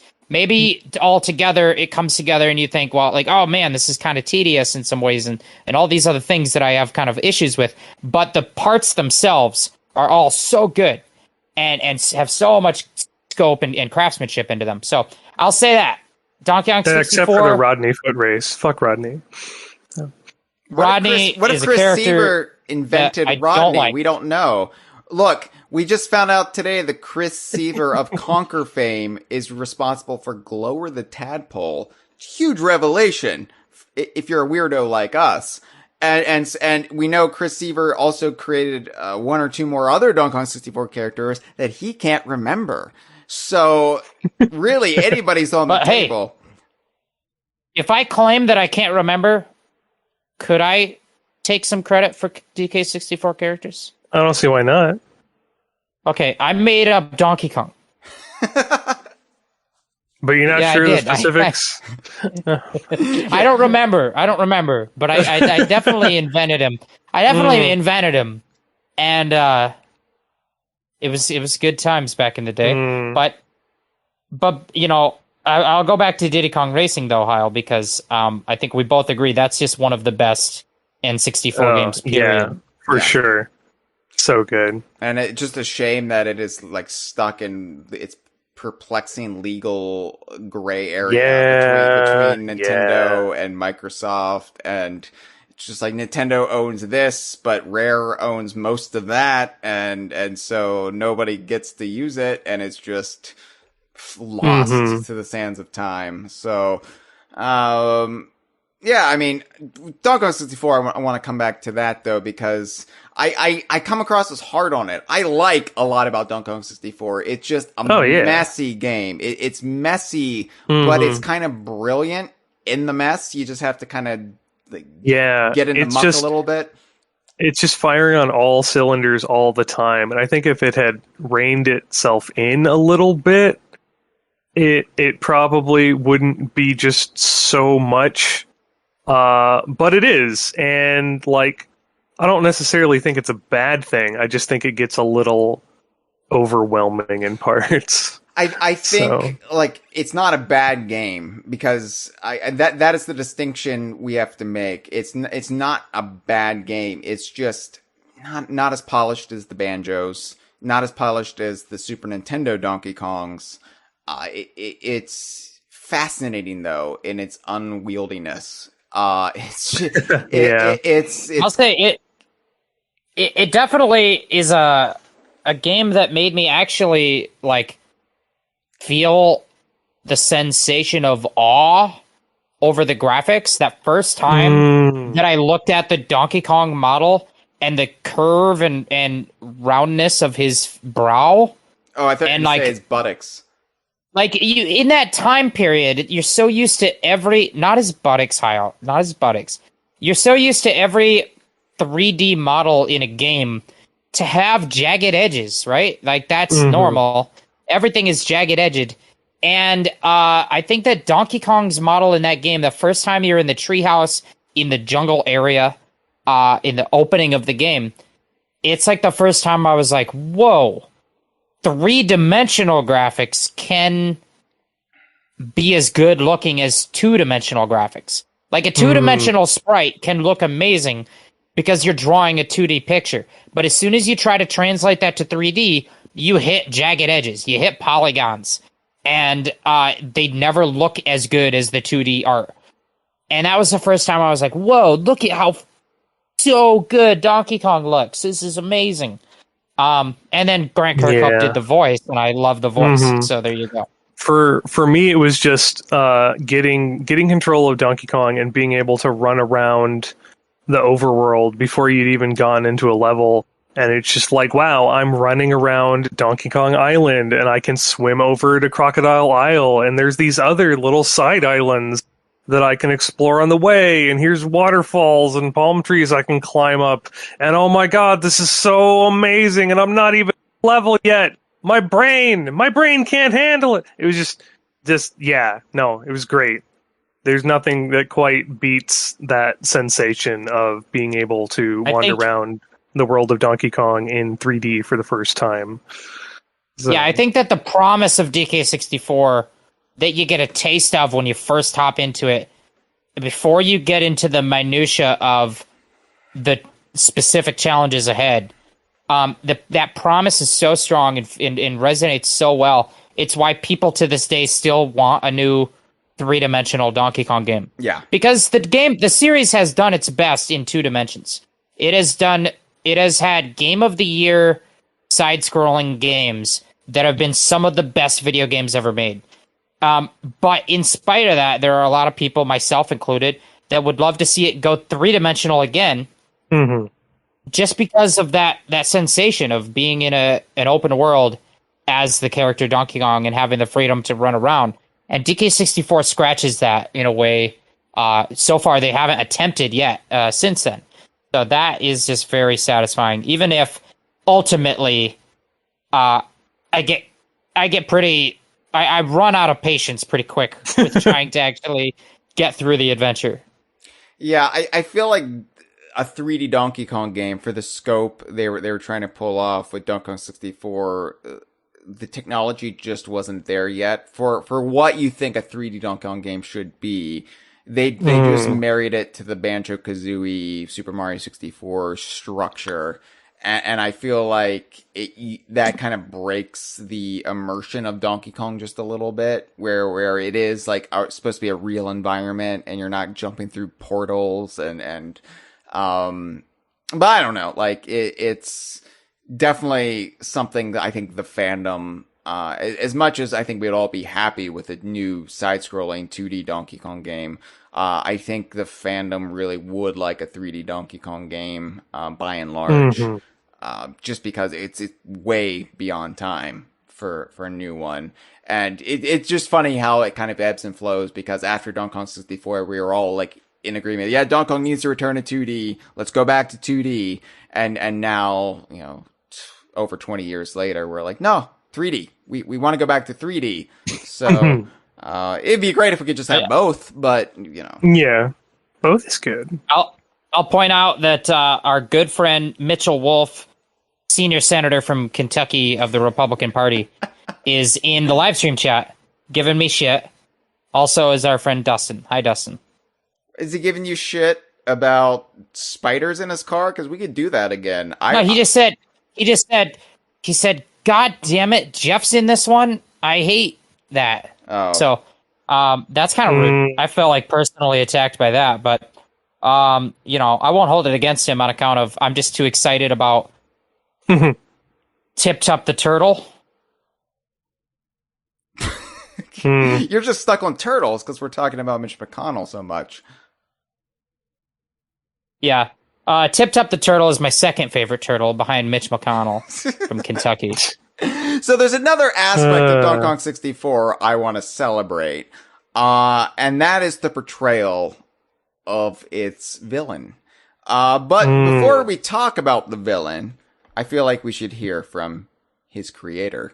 So let's hear a warmest regards from the creator of K-Rool. Well, hello there, Kong fans. It's me, Winky Steve.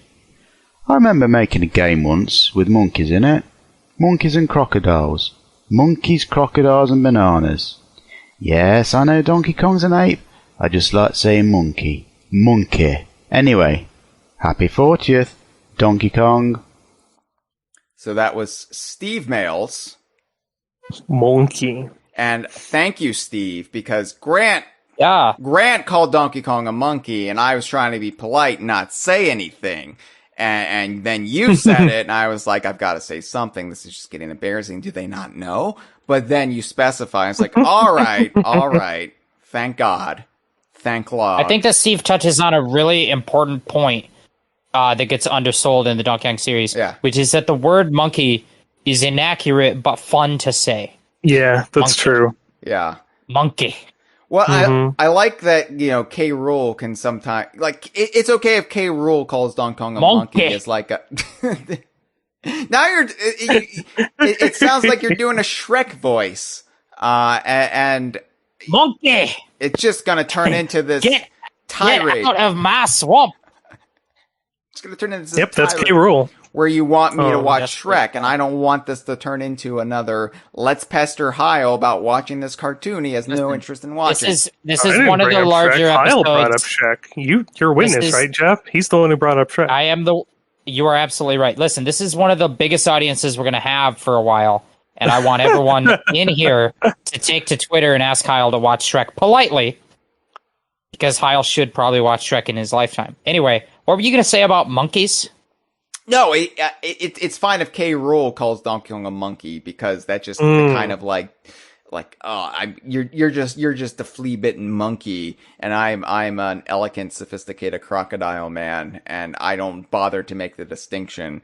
But Steve Mails, creator of K-Rool and Dixie, among many others, makes the distinction. So thank you. Let's talk about K-Rool, and because I feel like K-Rool wouldn't have been nearly as popular, especially during the Smash ballot, if it wasn't for his portrayal in Donkey Kong 64, which I think pushed him over the edge. Like the DKC trilogy did a lot of legwork as far as his personality crisis and his but the voice acting in Donkey Kong 64, the cutscenes where K-Rool is portrayed throughout the game, you can see him slowly start to unravel as the Kongs make further progress. But at first he's kind of like this cool and calculated Bond villain, and then he's just this gibbering madman by the end of it.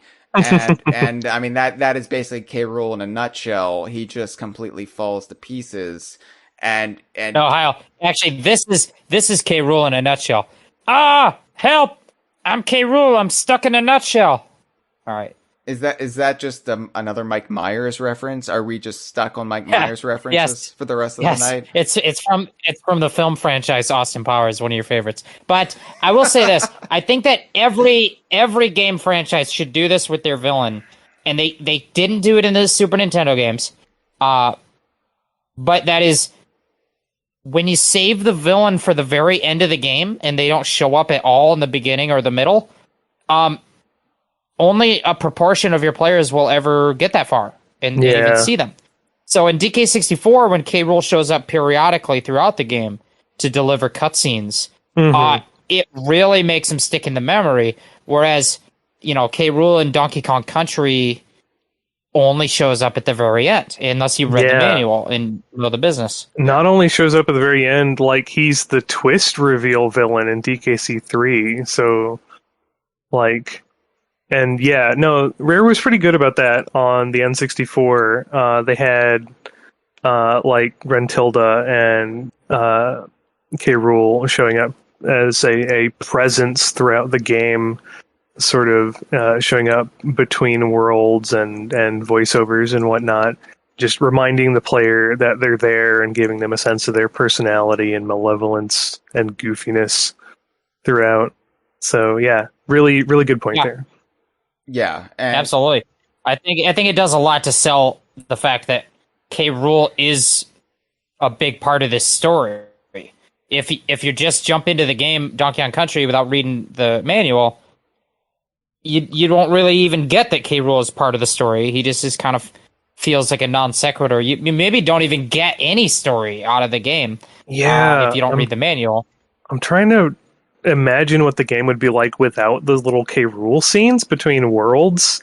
Like, you might not even know K-Rool's involved specifically. Like, obviously Crocodile Isle's right there, and there's it looks like K-Rool. But without, I think maybe Snide going, oh yeah, K-Rool's making this super weapon, you wouldn't even know? Yeah. Right. Yeah. Yeah, I like Donkey Kong 64, you can critique how stuffed it is, the redundancy of color-coded collectibles, but there's one thing it nails, and that's presentation and the way it spools out the story throughout the game. More so, it does it better than Banjo-Tooie does it, where, you are constantly reminded of the threat that K-Rool is posing to the very existence of the Kongs, which is actually just a callback to Donkey Kong Country 2 and the way that game ended. This is K-Rool enacting his revenge for the destruction of the original Crocodile Isle. I mean, there's I talked about the arc of Diddy Kong and Dixie Kong. There is an arc to K-Rool too throughout these games. He commits this war crime essentially of, hey, we Kremlins, we like bananas. I'm going to steal these bananas. Tee-hee. And it just escalates from there until we get the accidental genocide of the Kremlins. And then you're in this all out blood feud that basically culminates with Donkey Kong 64. But of course, it still continues. It's just that is the game that really kind of wrapped it up. And then it's just K-Rool. He's out of idea. So he's like, fuck it. I'm going to become another personality because that's worked out so well for me in the past. What else do I've got? I'm going to be a boxer. I'm going to be the heavyweight champion of the world. Yeah. And it's just ridiculous and stupid, but this is all he's got left in his bag of tricks. And so, I mean, K-Rool is, just as much as Diddy is my favorite video game hero, K-Rool is my favorite video game villain. He's so interesting and fun. He can be intimidating and fearsome, but never in a way that I don't, never in a way that I don't want to see him. I always want to see K-Rool. And it's funny because, once upon a time, I mean, maybe after Donkey Kong Country 2, I was thinking, well, it'd be cool if they introduced new villains in the Donkey Kong series. I don't just want it to be K-Rool every time. I want Donkey Kong to have this huge, rogues gallery like the Batman does. And then, of course, be careful what you wish for. And then we were just all wanting K-Rool to come back because, Tiki Tong, am I right? But... I mean, a giant head and hands boss in the grand tradition started in DK94 with the first giant head and hands boss, Giant Donkey Kong. You're the only one who could drop that knowledge on this podcast. Yeah. There's something so satisfying about that return of K-Rool when we get him in Smash. I think we'll probably talk about that later, but it's just the absence of K-Rool was felt, and the longing and desire to have him back was felt. But there's just almost nothing like it, that trailer of after that long absence, after all of that noise being made, that we want him back, and then that reveal in the amazing graphical style of these Smash Brothers trailers of K-Rool in Super Smash Brothers Ultimate. That was probably one of the defining, memorable moments of being a Donkey Kong fan of these 40 years, which I've been a fan for all 40 of, because I'm a baby boomer. But yeah, great stuff. Love that K-Rool. I like his skin. I tried to pick a detail out of nowhere, and the skin is what I landed on. Yeah.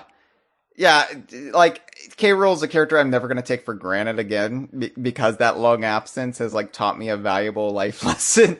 It just treasure what you have while you have it, because you never know when it's going to go away. And now that he's back, it's just the best. Like, I don't get tired of seeing him in Smash. That's the thing. Like, I remember like what a big deal it was when Diddy got in Brawl, and now like Diddy in Smash is old hat, right? It's an old baseball cap with the words Nintendo on it. But K-Rool, like, if K-Rool's in Smash from now on, I'm never going to get sick of that. It's always going to be weird for me and surreal to see K-Rool, you know, I can beat up Mario with King K-Rool. I can smack around, I don't know what's another character, Simon Belmont from off of Captain N with K-Rool. This is like, K-Rool is always a dream character, going back to Melee when Bowser and Ganondorf got into Smash. It was like, oh, it'd be great if K-Rool could get into Smash, but, you know, we're never going to get it. And then we got it, and the way we got it, which we'll discuss later, but that made it all the more special. And now, like, I wouldn't go back and change things so K-Rool was in Melee or Brawl or 4. It's like, nah, K-Rool got in at just the right time for it to actually matter and mean something. I think that was my fault. We kind of jumped the script a little on K-Rool in Smash, but we will definitely talk more about that. But I do want to say, just right from the get-go with Donkey Kong Country, there's something really satisfying about, and I know that the Kremlings were not created to be Donkey Kong villains. They were like subbed in from another idea or whatever. But there's something really satisfying about gorillas being pitted against reptilians. Yeah.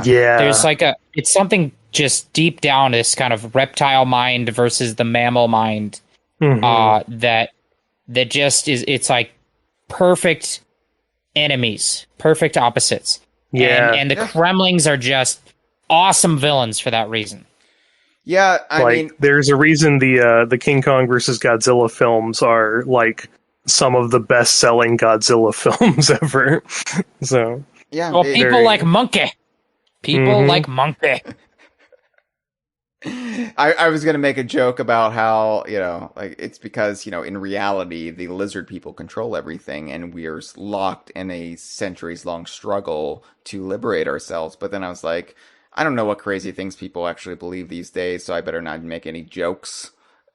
Because then people think, I'm so tired. I'm so tired. Can I just live on Donkey Kong Island where things make sense? Fuck.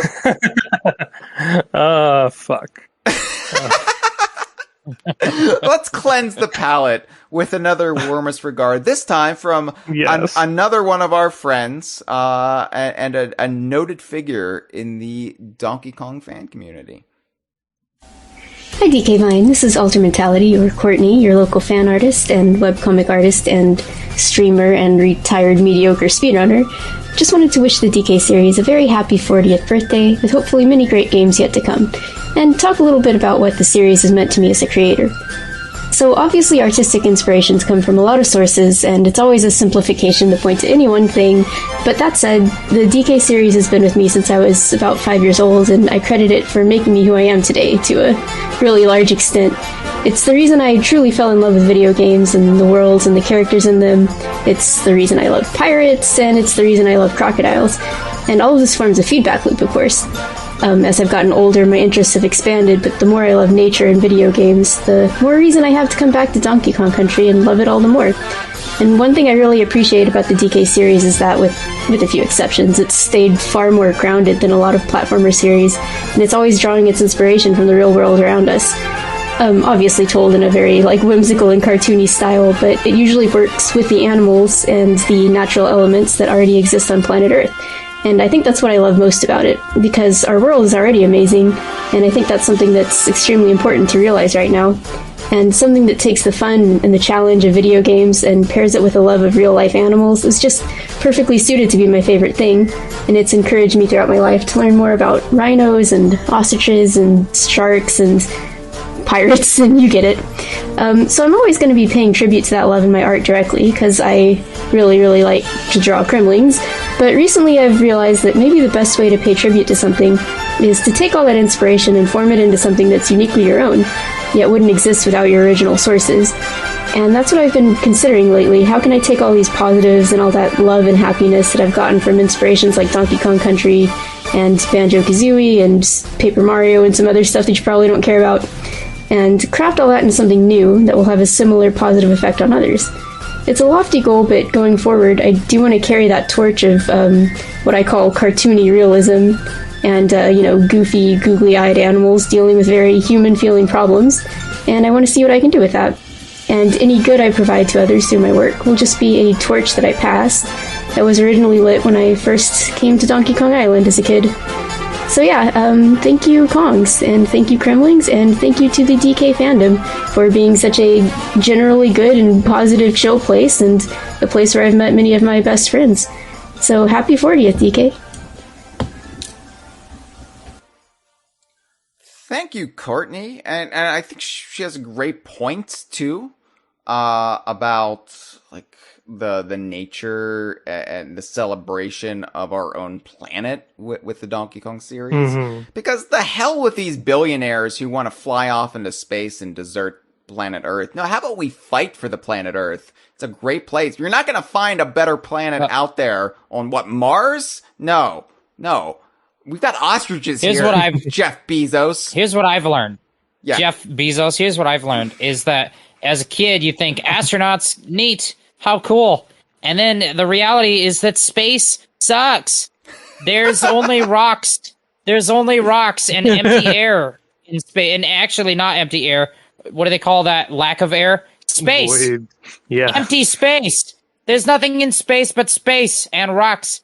Earth is where it's at. We gotta protect the ostriches. In space, no one can hear you sigh of boredom. Yeah, so Jeff Bezos can go play with rocks, but we need to work on the rhinos, because what if there weren't rhinos? I'd be sad. Something about Donkey Kong Country, it's like Courtney mentions a feedback loop. I think the feedback loop of me getting interested in nature through Donkey Kong Country, and then wanting to explore nature and going to the zoo, which is obviously a very, maybe not the most natural or best way to experience nature is at a zoo, but it's still, Anyway, go to the zoo and you see a real rhino, and you don't have to travel across the world to see it. There's a rhino. And then that feeds your interest back into Donkey Kong Country, because now I'm interested in rhinos, and rhinos make me interested in the game, and the game makes me interested in the rhino, and the rhino makes me interested in the game. And long story short, I'm right there with you. I love animals. Yeah. I love pirates too. Yeah. It's funny, before Donkey Kong Country 2, I didn't understand pirates or the appeal of pirates, because pirates to me were like Captain Hook from Peter Pan and just these dirty men in frilly shirts, and I was just like, I don't care. I don't care what's interesting about this. What's romantic about this?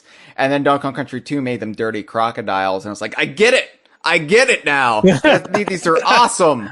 And it's just stuff like that. I love the way, I can have no interest in a genre or something, and then Donkey Kong or the DKU or Platonic or Rare will recontextualize it for me, and then all of a sudden I will see it in a new light, and it will click, and all of a sudden my horizons have expanded. That is the magic of what this series has provided me by being so rooted in our own world and our like pre-existing literary and film genres. You know, like Indiana Jones. I didn't see the Indiana Jones movies until after Donkey Kong Country, and then of course I didn't though. Okay, like I'm sorry, Gibbon, but I had no interest in a dirty man in a fedora until I heard there's a minecart seed. No, it's just one of those things. I don't like dirty men. I'm the opposite. I've come to like dirty men in a way that's confusing for my mental knowledge about myself, but. I think, the pirate thing, it probably all goes back to Donkey Kong Country 2 for me. In that, mainly because I'm young enough as a 7-year-old here on the show to not remember a time before Donkey Kong Country. And so when I say some of my earliest memories are of Donkey Kong Country 2, I don't remember having an idea of what pirates were without that being an influence of what my idea of pirates were. You know what I mean? So certainly an interesting viewpoint to have. Yeah, like when I was a little kid, I experienced a number of things that had pirates in it. Donkey Kong Country 2 was one of those things, all happening simultaneously. But I don't remember a time before that game really. And so, I've always loved pirates, and I still love pirates. And I think it's this kind of it's not just the specifics of pirates. It's just the more general, more the wider umbrella of that sense of adventure and tone that Donkey Kong Country 2 nails. Yeah. It's that adventure feeling of that game that I don't think even any other Donkey Kong game nails in the same way that Donkey Kong Country 2 has. Everything about that game is just this perfect adventure. And I'm not into high fantasy adventure. I don't like that Legend of Zelda or any of that stuff. But fuck you, Gandalf. That's just me personally. I like the kind of adventure that is swashbuckling. I like my adventures to buckle swash, and so many of them take their adventure in a different direction with no buckling of swash. So there you go. Yeah. Well, let's talk about the Buyout Era. That's great transition. Speaking of segues. Yeah, it's such a negative connotation that I just wanted to take all Jeff's very poetic thoughts there and just trample it. Enough about that. Let's talk about when we were all cynical and jaded and we hated everything. Well, Hyle, while you get into that, can I just take a moment to be the rudest I can be? Yeah. And physically leave the room to use the bathroom while you talk about that. Oh, Jeff is potty trained now. Jeff is look, everybody. Jeff's a big boy. He's gonna. No, Hyle spent all the Patreon money, so he didn't have any left over to send me diapers for our multi-hour podcasts. So you talk about the Buyout Era, which is my favorite era, so everyone doesn't have to worry about me not having anything to say about it. And I'll be back in under 3 minutes.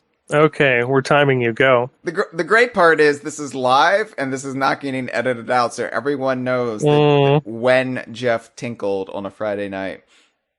Yep.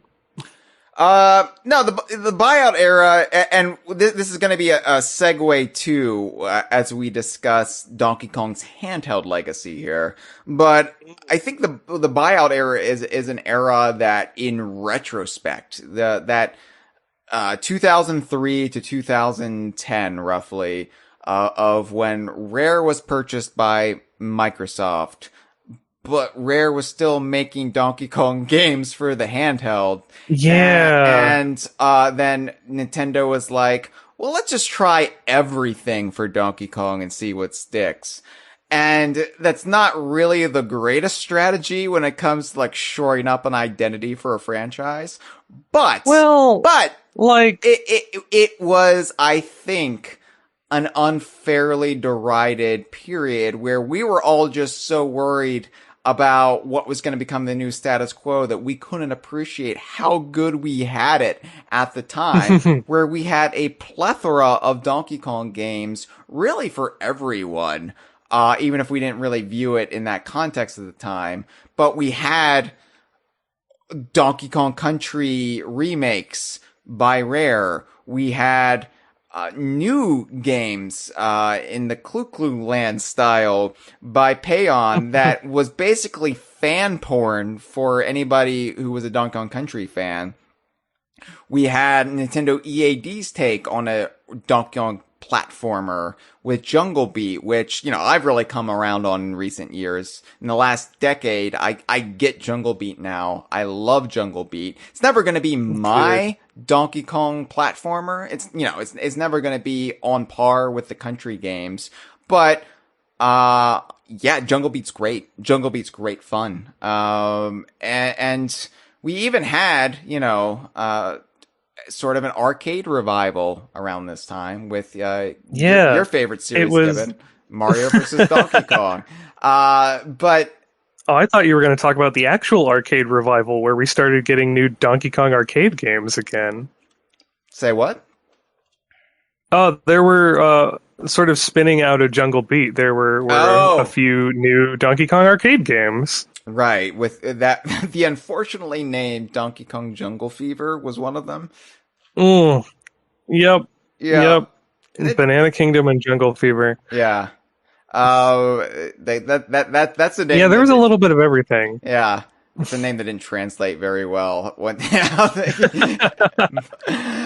I mean, it was, I think, the most diverse, experimental, interesting era of Donkey Kong, where it's like, we no longer have this UK studio Rare having like complete purview of Donkey Kong.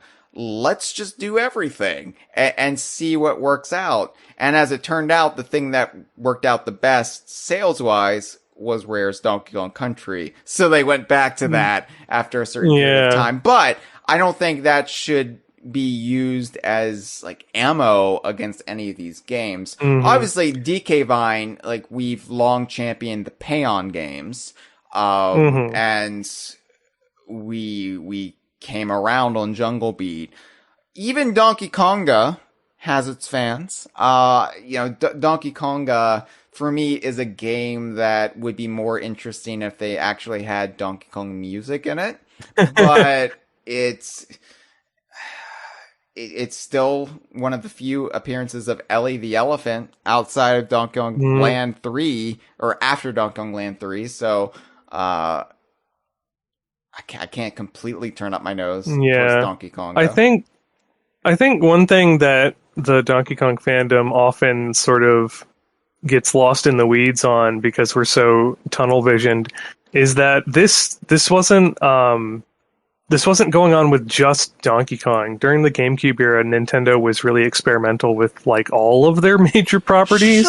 You had like Mario Sunshine and the Metroids going into first-person shooter mode, and Zelda doing the Wind Waker thing, and also the Four Swords multiplayer stuff, and just like they were being highly experimental with all of their properties. I think it just so happened that Donkey Kong happened to get the most releases out of any of their other properties at that time, simply because they had like 3 or 4 different studios working on it.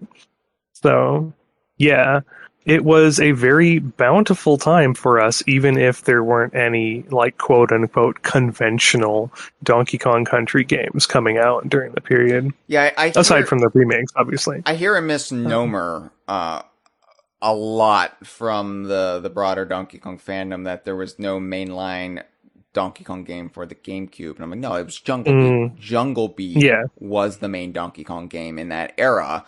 But people get like stuck on the fact that it had bongo controllers, and they're like, well, no, that was a side game, like Donkey Konga. It can't be the main. No, it was the main Donkey Kong game for the game. Even my brother mixes up Donkey Konga and Jungle Beat, and I see that so often, just conflating those two titles. Like, oh, it used the bongos. It must have been one of those rhythm games, and not really knowing that no, Jungle Beat was a fully fleshed out platformer. And really, like, if you were to watch a video of Jungle and didn't know it was being controlled with bongos, I'm not sure you'd be able to tell, because it just, like, visually, it's a Donkey Kong game, you know? You're going through the levels, you're swinging around, you're riding on Animal Buddy. I'll say one thing. I rented that game before I owned that game.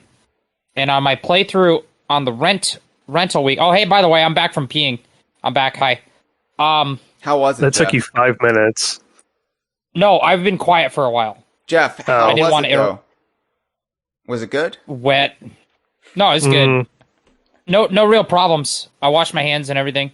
Good. I'm glad. So what I was going to say was I played Donkey Kong Jungle Beat for the first time without owning the bongos. Ooh, and I'm sorry. There's an option where you can use a regular controller, but it doesn't like change the controls to make them feel like a regular controller. It instead just takes any button on the left half of the controller, any button at all, including the control stick, being moved in a direction, will have the function of hitting the left bongo. Weird. And then any button on the right side will have the function of hitting the right bongo. And so when you play it, they tell you, like, yeah, use the control stick to move right. But, like, what you do is, if you move the control stick to to any direction on the right half of the controller, the C stick, if you move it in any direction, your character will move right as if you hit the bongo once. Oh, but then you have to bring the stick back to center and then move to any direction again, and it will be like you hit the bongo again.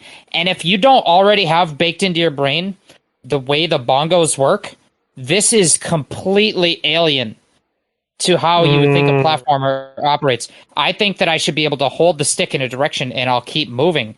But instead you have to like tap, tap, tap, tap, tap like you're hitting the bongo. And that makes no sense if you're not actually doing it on a bongo. So I was lost. I don't think I even made it through the first level because I couldn't figure out how to move. But then I played it later on bongos, and it's better when you play it the way it's meant to be played. It's surprisingly intuitive with the bongos, and so much so that I resent the new play control version, because I'm like, what's the point? What is the point? The new play control version is really misguided. Yep, really misguided. But then, if they'd only changed the controls, I wouldn't have much of a problem. But they changed a bunch of other gameplay aspects as well that just actively sabotage the game. Yeah, and the problem with Jungle Beat though is it's so married to the bongos that you really can't have it like up here again. It's kind of like lost to time again. You'd have to bring back the bongos to really successfully bring back Jungle Beat. So it's going to be one of these games, sort of like Diddy Kong Racing, except in this case, Nintendo owns everything, and it's just tied to one of their chonky plastic peripherals that they love so much. And I really like Jungle Beat. I want to see some of those characters come back. Like, I would be fine with Orko being reincorporated, like as an animal buddy, or bring back one of those capuchins, the party monkeys, helper monkeys. They're fun. Like I think they have potential to be like the Toads of the Donkey Kong world. Just a fun fact for everyone following along at home. In Sea of Thieves, my main monkey companion, Pepito Kong, he is a capuchin, and the story is he comes from the lands of Donkey Kong Jungle Beat to the Sea of Thieves to spy on all the pirates. So there's a little bit of Jungle Beat tribute that I've inserted into Sea of Thieves. So I love it. I no longer when I was a kid in 2004, when I was negative 10 years old, I visited some Donkey Kong Jungle Beat websites when it was out in Japan, but it was before it was released in America. Mm-hmm. And I was new to the internet, and I would kind of just recently joined DK Vine, or had been recently, lurking on DK Vine over the years in the early 2000s. And I learned all about the new Animal Buddies that were in Jungle Beat from a website that I think was European, but it was taking information from the Japanese release of the game. So the website was in English, but all of the names of all the characters were the Japanese names because they had not been localized. And so to this day, when I think of the wildebeest that you ride on, that is the Rambi analog, I think his name is Mushin. Yeah. Sometimes I forget his name is not Mushin, because that's what it is in Japan. I get that with some of the Pokemon because I played an import before it came out in English. So, and I was just a kid excited for the newest Donkey Kong and reading online websites. And I'm like, whoa, new Animal Buddies? Look at all of them. This one's name is Mushin. I don't know what that means. And then you got beat up on the playground. They're like, his name is Hoofer, you idiot. No, there's, just that. Yeah. I feel you there with the sort of like, oh man, look at all this cool new stuff, and not really being part of internet culture and knowing that I'm supposed to hate this for some reason. I don't know. I was just really excited that there was a new Donkey Kong, and look how amazing graphics are and how awesome this bongo thing is, and just look at all this cool shit I'm doing in the game, because you can do some awesome stuff with that control scheme. It's effectively like a 3-button control scheme, and you're doing like sick kick flips and combos and wall jumps and probably the best swimming controls the series has ever had. And just, it's very, very satisfying to play once you get the hang of it. It was also one of the few instances of Nintendo creating new Kongs in the vein of Rare. Dread Kong, Karate Kong, Sumo Kong, Ninja Kong. The whole, like, we're just gonna attach this trope to a gorilla, and it's this Kong, and that Kong. And in this case, it's mostly like martial arts. I don't know if they were. I doubt they were doing this on purpose, but there was sort of a trend in the rare Donkey Kong games where K-Rool's final boss persona wouldn't necessarily match the theming of the rest of the game. So, like, he's on a pirate ship in Donkey Kong Country where the Kremlings were army themed. But the next game had a pirate theme, and K-Rool, even though he was a pirate, his boss battle was on a big, like, technologically advanced warship. And then you had sort of the technological stuff going on in Donkey Kong Country 3 with Chaos and the stuff like that. But K-Rool is sort of this mad scientist inventor, and then you had the sort of... But he's in a castle. The sort of Frankenstein castle pastiche. And then in Donkey Kong 64, you had that going on again, like as the theming for him throughout the game, but in the final boss fight, he's a boxer. And then in Jungle Beat, all of the main baddies were different fighting style Kongs. Just sort of continuing that trend of the previous game's end boss dictating the sort of soft theming of the next game. I just found that interesting. Yeah. I really like the little the monkeys, the capuchins, which were good guys, but then you had the ninjapes, which were just the exact same species, but they were aligned with the bad guys and wearing ninja outfits. And it was like, whoa, there's like warring tribes within this species. Yeah, you had some really great set pieces in the game with just such simple building blocks. They really took the rare pattern of like enemies and then the big boss version of those enemies to extremes in that game. Yeah, so it's the only time Donkey Kong's ever fought rocks, the mythological birds from Arabian folklore. So that's something. Yeah, I mean, the Buyout Era wasn't as bad as we make it out to be. Like, you know, I think definitely having Donkey Kong Country returned helped make us reevaluate it over time, and also just with the wisdom of age, you know, like, it's like, I'm no longer this bitter, cynical 20-something, or teenager or whatever, you know, like, I have perspective now. Okay. Sorry, Buyout Era. Sorry. You're mostly good games. We just let things like Donkey Konga 2 cloud our perception of like, now Donkey Kong's good Charlotte and I was irritated at the time because I was like, why isn't Mr. Boombastic the theme song to DK Vine? And I still don't really understand, but you know, I try. Now, like, if they did a Donkey Konga now, it would be like BTS, right? BTS would be in it. I don't know what that is. Yeah, I don't know what that is either.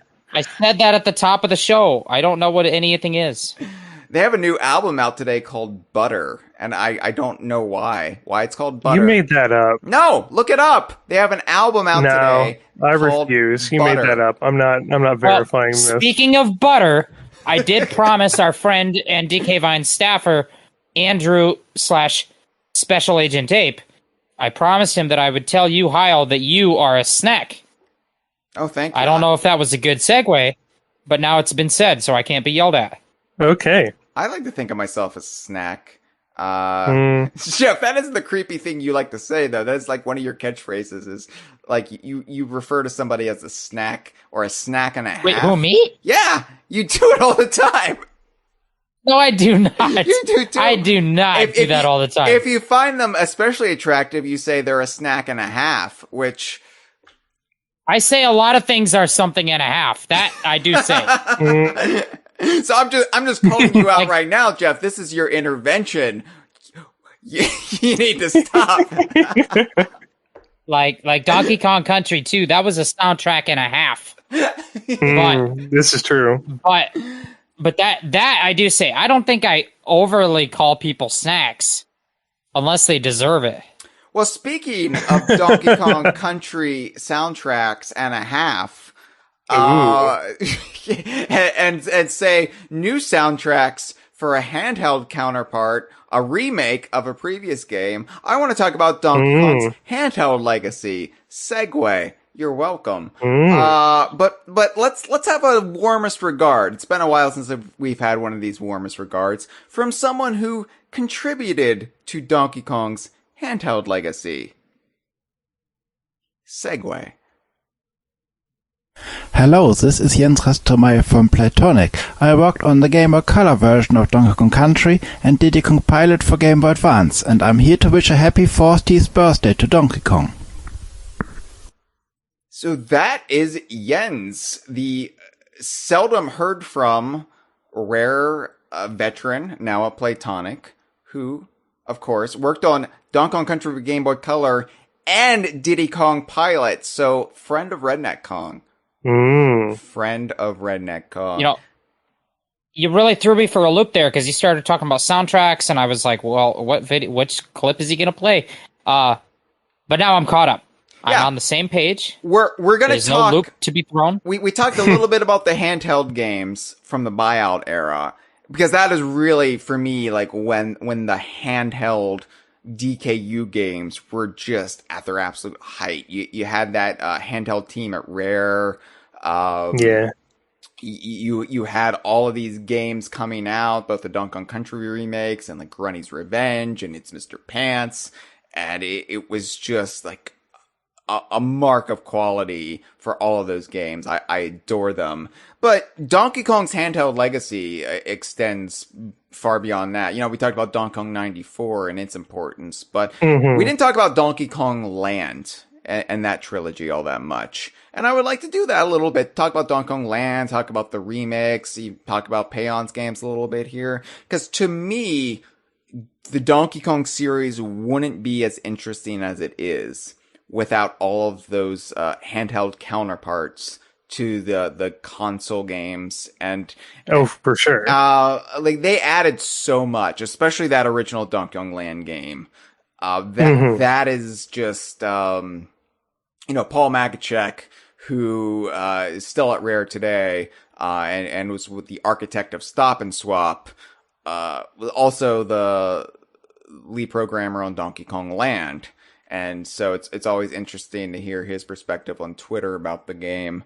But Donkey Kong Land, look at the lore that introduced or recontextualized. That's where we got Kremlantis, and we got some like understanding of the Kremlin Kong history. Like, the Kremlins, they had an entire like seafaring empire contemporary of Atlantis. And then we had Big Ape City, and it introduced Hogwash, the flying pig, which is just the best pig in the Donkey Kong series. Professor Chops, right here, buddy. Fuck you. Wow. Wow. No, I say that with love. I can say that about Professor Chops because I'm a Donkey Kong diehard. But if anybody else talks shit about Professor Chops, if those Zelda fans over there across the street, he's going on the Professor Chopping block. If the people arguing in my parking lot right now about Zelda or whatever start talking shit about Professor Chops, I'll go out there and I'll beat them up. I'll fight them because nobody can talk shit about Professor Chops unless you're a diehard Donkey Kong fan. Donkey Kong Land. But you mentioned Donkey Kong Land, and I do want to take this moment before we get into it to plug my good friend and staff member of DK Vine, Andrew / Special Agent Ape, who is creating a, what do you call this? A ROM hack? Yes. Is it called a ROM hack? It's a ROM hack of Donkey Kong Land that colorizes it and also does a couple of other cool special features. Yeah. And that's really cool. And, this version of Donkey Kong Land that Andrew's working on, by colorizing it, really makes the world more traversable because it's easy to see what is the platform you're meant to stand on. Versus the background. It's easier to discern the background from the foreground. This project, it's a snack and a half. It really is. And so look forward to that soon in the next coming weeks. It'll be a fun way to experience Donkey Kong Land if you haven't, or if you have. But Donkey Kong Land is one of my favorite games, probably, just because of how bite-sized it is. I can play it in like an hour or something. On my Game Boy. Yeah, and I admire all they tried to do with it. Beyond just not retreading old ground and expanding on stuff and just doing all new things in a handheld counterpart to Donkey Kong Country, they also were doing stuff like trying out new minigame types and testing out like having coin currencies in a Donkey Kong game and branching overworld paths with some like interactables like, oh hey, this path is blocked off by a boulder and you need to grab a bomb from a previous level to get through, and there's a limited number of these bombs, so you can only go through like one of these paths, and that sort of determines like which levels and in what order you do. And just they were trying out a lot of stuff. They weren't half-assing it just because it was a Game Boy game. Yeah. And I really appreciate that. I do. It's also the first time. I was going to say it's the first time you get to play through full-blown pirate ship platforming levels. Yeah. In a Donkey Kong game. It was kind of a nice snack and a half while you're waiting for your main course of Donkey Kong Country 2, because Donkey Kong Country whetted your appetite. You're like, oh, this pirate ship's coming to the island. Oh, we're gonna have a final world that's on this pirate ship, and then it's just the boss fight. You don't get any levels, which is probably more accurate to a real ship. Like you would just be able to walk the deck. You wouldn't have an entire city existing on the pirate ship, but whatever. But Donkey Kong Land, before we got Donkey Kong Country 2 and the whole first world of the Gangplank Galleon, gave us a couple stages set on the Gangplank Galleon. So it helped scratch that itch that summer while we were waiting for DKC2. And I've said before that, you know, Donkey Kong Land made me, I was obviously a big fan of Donkey Kong Country, and I made that vow on my parents' grave. But Donkey Kong Land is what made me really start thinking about the world itself and like what makes it tick, and the characters, like when the game turns off, like what their world looks like, their interactions look like. It's the game that made Donkey Kong and Donkey Kong Country exist beyond just merely being one game. And for that, I owe it a debt of gratitude. I think it also sort of establishes some of the character relationships a little bit. I know Hyle just a bit ago finished talking about how much he doesn't like the show, but I think the show pulled some of the character dynamics that were established here, because like you get this impression that like Cranky and K-Rool are at each other's throats, but are also kind of buddies behind the scene. Because Cranky's just sort of like, yeah, you beat K-Rool, but I bet you wouldn't be able to do it on like a less powerful system. Hey, K-Rool, you want to go beat up my son again? sort of thing. That's called treason, Gibbon, and it's against the law. Yeah, well, Cranky wrote those laws and made sure there were loopholes, so... Yeah, I mean, the whole meta concept of the story, like, it's even taking the piss out of these, like, handheld counterparts of the games, like, of the era, like, you're gonna have to do the whole story over again on the Game Boy, and the graphics are gonna be worse, and you're not gonna be able to do it, because the only thing you had going for you was your graphics and your full color palette. And it's just like, that kind of like, fourth wall breaking stuff that Rare really experimented with.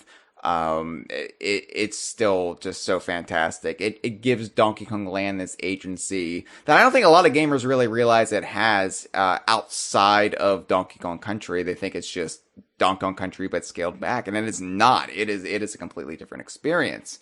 It really is. And, you know, I sort of resent Donkey Kong Land 2 just a little bit for not doing that, and for actually just being Donkey Kong Country 2, but a little less. But I love both Land 2 and 3 too. Like, there's a lot of interesting things. I mean, Land 2, again, has completely different stage layouts. It's not just a port or lesser remake. It is actually its own game. It just doesn't do anything original as far as story or theme. Yeah, I think if the overworld had been different the way Donkey Kong Lands is, we would have been a lot more forgiving of it. Sure. And it was still exciting at the time. I remember how thrilling it was for me to see like Kong College on the Game Boy. I was like, oh my god, Wrinkly Kong is on my Game Boy. I was easily pleased as a child. But and Donkey Kong Land 3, of course, gave us the eternal argument, Bear or Bizarre Bear, which I think... the answer is obviously Banjo, because he's also just called Bear in Tracky Train. Look now. We can't have any more sides of this debate. But Donkey Kong Country for the Game Boy Color, what Jens Restemeyer worked on, that too has its merits. Like, that really was the end of the original Rare era. Came out in 2000, the same day as Banjo-Tooie. But it was sort of, while it was Donkey Kong Country, but for the Game Boy Color, it also kind of felt more like Donkey Kong Country by way of Donkey Kong Land. Like, what if Donkey Kong Land was just a scaled back remake of Donkey Kong Country?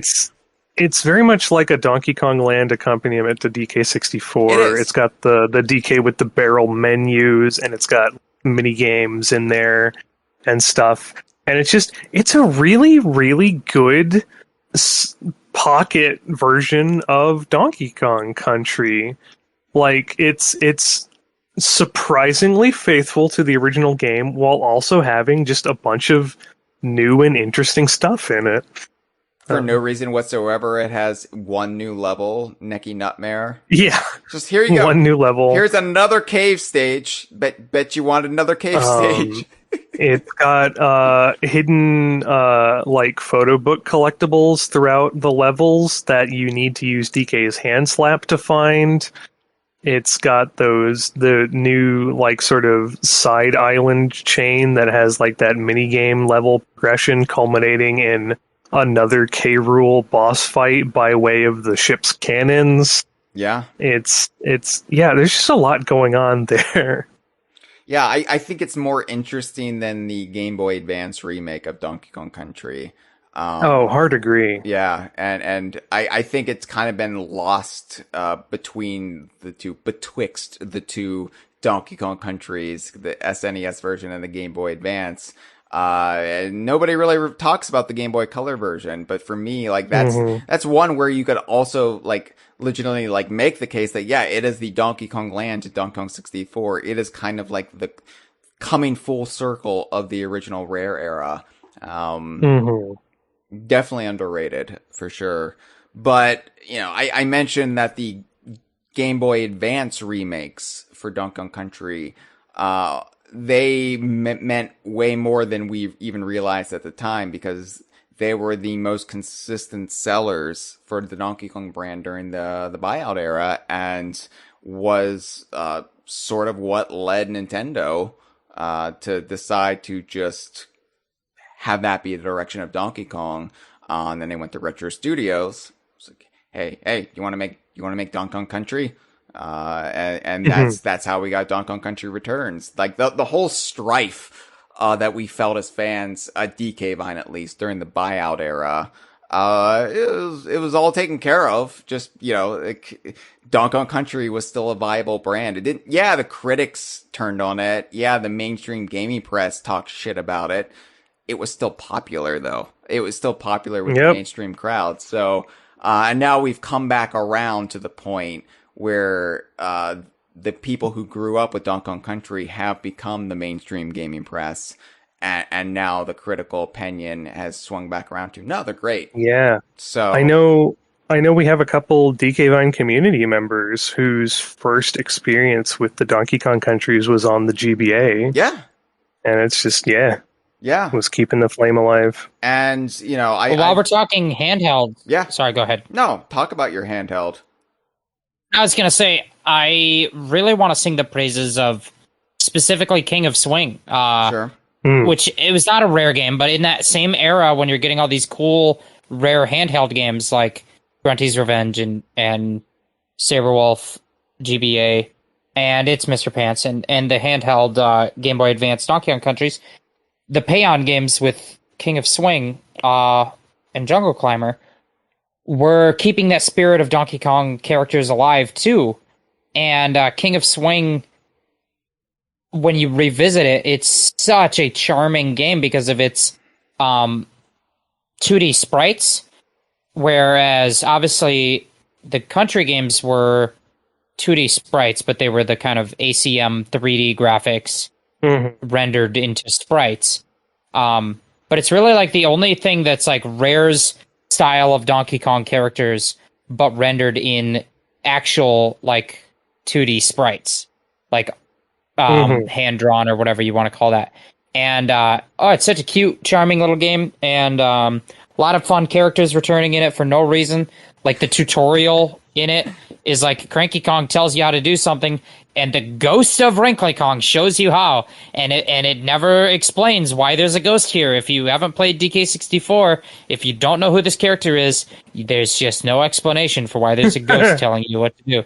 And it's great. It's just a cute game. I really appreciate those games a lot more and more over time in hindsight. You know, I mentioned when I was at MagFest with Cameron and Cammy, I met someone who said their first Donkey Kong game was Jungle Climber, and they loved it. and that is what they associate as like ground zero of Donkey Kong. And I think that's great. That's wild. I love that fact that every Donkey Kong game could be somebody's first Donkey Kong game. And I think as someone who's been around since Donkey Kong Country, I mean before that, but you know what I mean. As somebody who considered Donkey Kong Country to be their ground zero, I lose sight of that fact sometimes, that we all have different journeys and we all come to this series through different means, even the cartoon. That's really cool and exciting. Yeah. I think before we sort of move on from this buyout / handheld discussion, we have omitted one lengthy through line from this period, which would be the Mario versus Donkey Kong games. And I know I'm probably the around who's going to sing their praises, but they were a consistent through line. Mario versus Donkey Kong, which adopted the ACM style of graphics and used a bunch of Grant Kirkhope sound clips and Rare's design for Donkey Kong, was one of the first post-buyout Donkey Kong games. And they just sort of consistently put out these little puzzle platformer Lemmings-style games that sort of celebrated the old school arcade dichotomy of Mario in opposition to Donkey Kong. But even then, Mario was kind of the asshole in them. Like, the plot of one of the later was Mario sees Donkey Kong with Pauline and assumes he's kidnapped her and chases him all around park. And it turns out that Pauline knew that Mario would just be a racist little shit and assumed Donkey Kong was up no good, and asked Donkey Kong to go keep him occupied while they set up a surprise party for his birthday. And yeah, just taking advantage of the fact that Mario's an asshole to keep him occupied while they set up a nice thing for him. God, Mario's the worst. I hate that guy. I hate that guy. You know, I didn't want to throw any shade at Mario vs. Donkey Kong games, but the genuine, honest truth is that as we were going through this kind of script of what to talk about, I forgot those games happened.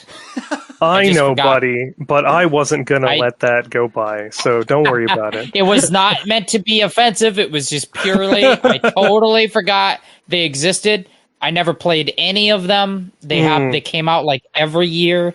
There was just a new one all the time, and I never really jumped in to play them. Yeah, there was good like 8 or 9 of them, and they lasted well into the Wii U era. I'll say this about Mario versus Donkey Kong, and I'm not gonna throw shade at it, Gibbon. Don't worry. I just wish they kind of went more all in on the general idea of Mario versus Donkey Kong. 'Cause to me, it feels like, yeah, they referenced the arcade games, especially when they brought Pauline in with the sequel. But it besides Pauline and besides the historical connection there, it feels like they are Mario games where Donkey Kong is this quasi-antagonist. And it doesn't really feel like Donkey Kong has much role in it other than that. I would love if Mario versus Donkey Kong were like their own independent franchises butting heads. Like they're reuniting after Mario went off with Super Mario Brothers and Donkey Kong went off with Donkey Kong Country, and now those worlds are going at it. I want to see Diddy versus Luigi. Yeah. I want to see Bowser versus K-Rool. You know. Yeah, I feel you. Rambi versus I would love Yoshi. to see that as well. Yeah, and to me it just feels like a missed opportunity a little bit, where it's just Mario elements and aesthetics and environments, and Donkey Kong is somebody you have to firebomb. Yeah, like they actually remind me a lot of the Saturday Supercade, where the principal characters were just Mario, Pauline, and Donkey Kong, and it was like, what hijinks are they getting up to this time? Sort of thing. But maybe they were thinking of the Cameron Regal theorem, where if they did have Diddy Kong, then Donkey Kong can't be the antagonist, so it's better just to leave all of those grounding elements for Donkey Kong out of it. I do think it's important to note that, like, even if he's the antagonist, he's not really a bad guy in the, like, at the end of every game, everyone's kind of cool with each other, and, like, more often than not, it was a misunderstanding and Mario was being an asshole. So, yeah. And the first game, but again, that's actually what the character dynamics were back in the Supercade. Pauline and Donkey Kong kind of got on pretty well, and Mario was just being a jerk a lot of the time. In the first game, he got brainwashed by the subliminal messages in the Mario Toy Company commercial. Wasn't his fault. He just became really thirsty for those mini Mario toys because the advertising campaign was nefarious, and Mario really should have checked who he's doing business with to promote his brand. So I love the twist in the second game revealing that he's actually been employed at the toy factory, and Mario has been messing up the toy testing that Donkey Kong has been doing with Pauline. Mario is just the word. I bet Mario's going to fly off into space in a couple weeks. Look at this billionaire with his toy factory, and he's like, I'm going to leave the Earth now. Bye-bye.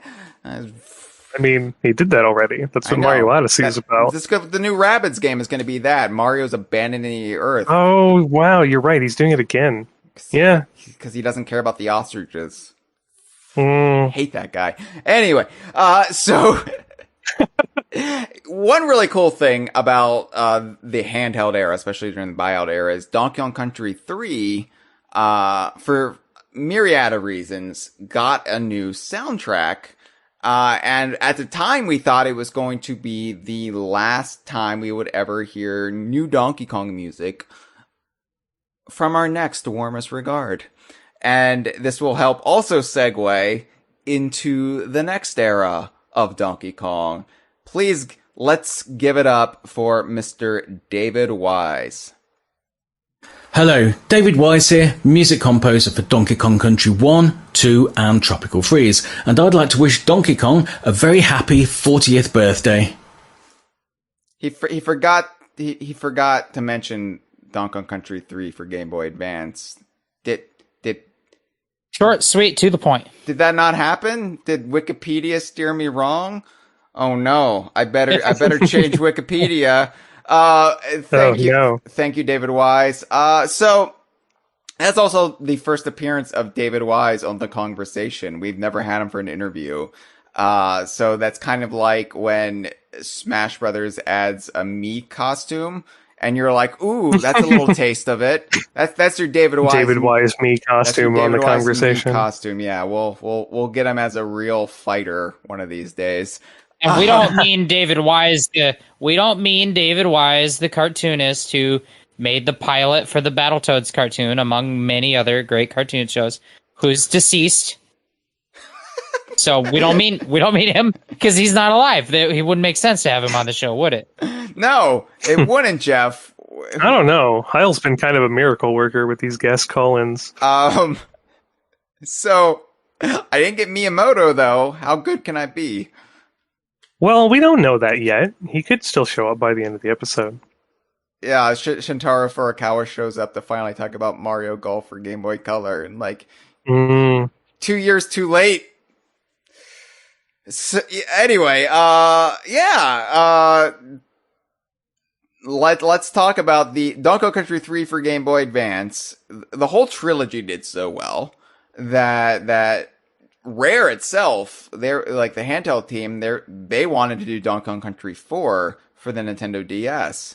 They pitched it to Nintendo, and Nintendo was like, actually, no, because we want to bring this to the next Nintendo console, and you can't make games for Nintendo consoles anymore. Ergo, we're doing it with someone who can. And that was, of course, Retro Studios, and we got Donkey Kong Country Returns. So I don't want to sit here and say, and then Donkey Kong Country Returns happened, and then Donkey Kong Country Tropical Freeze happened. Cause, this era is pretty cut and dry, right? We got 2 big Donkey Kong releases, one for the Wii, one for the Wii U. We got the 3DS version, Donkey Kong Country Returns 3D. And then we got Tropical Freeze for the Switch with new funky mode and everything. Yeah. So I thought we would just talk about these in one lump sum, the Retro Studios era, as we now move into, as we're about to move into a new era once again for Donkey Kong. We can kind of view this, this studio, these games with some sort of, I hate to say finality because, you know, I would love Retro to do another one day. I would love to see Donkey Kong Country Baja Blast or whatever it would be called. If not by Retro, by maybe Monster Games, who handled the 3DS version of Returns. Somebody, you know. But I think we are sort of moving on. Nintendo is moving on, at least. And so, you know, we can kind of view this with more perspective than we could have just a scant 2 years ago or so. Tropical Freeze is a brilliant game. But I think Returns gets undersold. I think Returns is kind of diminished like when people are talking about the two. Donkey Kong Country Returns is also a great game, and just because Tropical Freeze like ran circles around it in a lot of areas doesn't mean that Returns shouldn't be lauded or talked about. I mean, if it wasn't for Donkey Kong Country Returns, let me be frank here. If it wasn't for Donkey Kong Country Returns, DK Vine probably would not exist today. Donkey Kong Country Returns was what brought us back.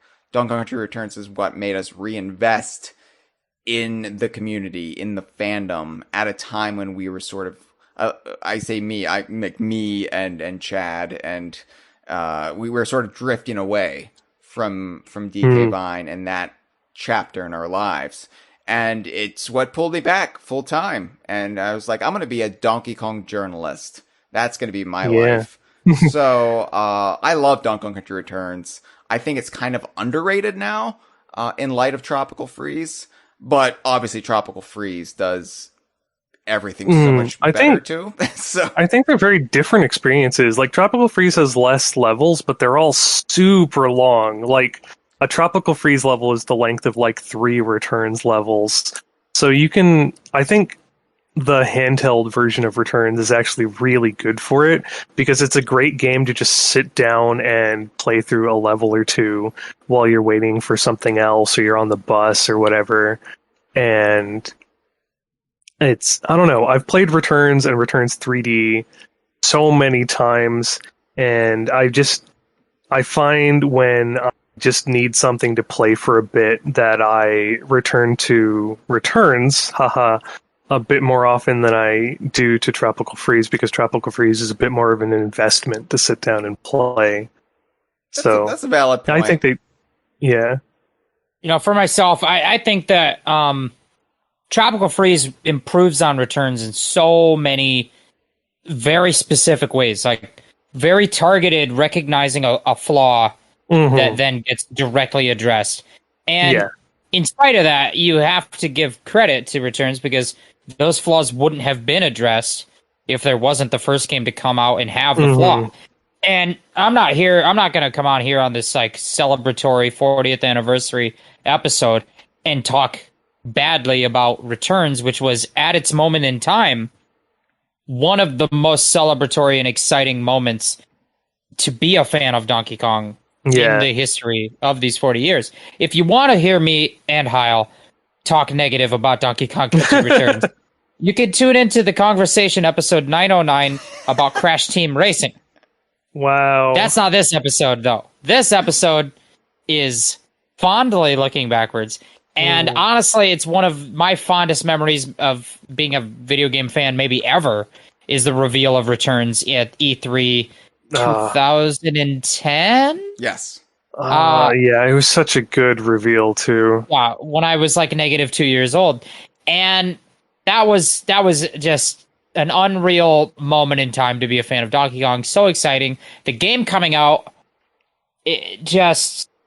I remember feeling like a weirdo. I watched that E3, I watched that Nintendo press conference with friends of mine who were fans of video games, but not fans of Donkey Kong. Ew. And who didn't know I was a moderator on a Donkey Kong forum. And so we're just watching a Nintendo press conference, like, oh, cool, there's a Kid Icarus game or whatever. I don't remember what was shown that year. But, oh, wow, Metroid Other Rim. I wonder if that's going to be any good. And I bet the fandom will love it.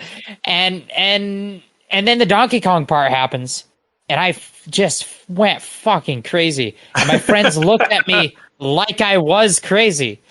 It couldn't have been less predictable of a reaction to them for me to flip out at a new Donkey Kong game, because they had no clue it was coming.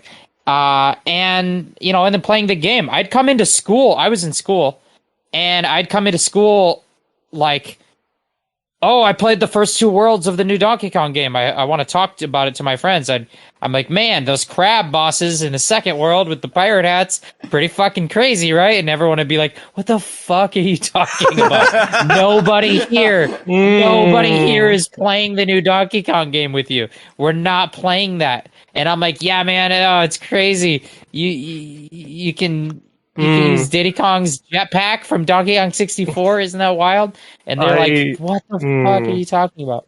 I probably had the best school experience because I was in the middle of getting my DigiPen at the time when that came out. So pretty much everyone there was flipping out with me. I had a better collective experience with Tropical Freeze when I was in college. But this is undeniable that moment in time for Returns was just electric. Especially like Hyle said about coming back to DK Vine. Yeah. And all of that stuff. So yeah, I mean, I'll never forget. It's a very special time. I'll never forget the weekend before the Nintendo, not Direct, the stage show, whatever they called it back then, with Reggie on stage. But that it was still on Tuesday, Nintendo Tuesday, that really kicked off E3.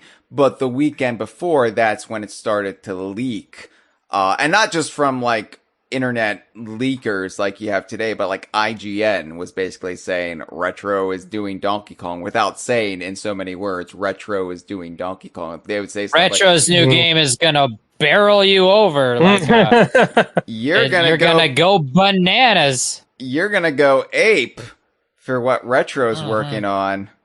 There's just those 3. But yeah, so obviously like word reached me somehow, and I went back to the DK Vine forum, hadn't been there for several weeks, if not like longer, and everybody just started coming back. People I hadn't seen in years, and we all just started congregating on the forum and in this thread, and we started reminiscing and talking and chatting and rediscovering our passion for Donkey Kong, the Donkey Kong universe, and everything that entailed, like on down to Conquer, and and even further, and it was just magical. I remember being up, till 4 a.m. talking about Donkey Kong, and I just realized how much this stuff mattered to me, how much this fandom mattered to me, and how foolish I was to kind of let myself drift away from it.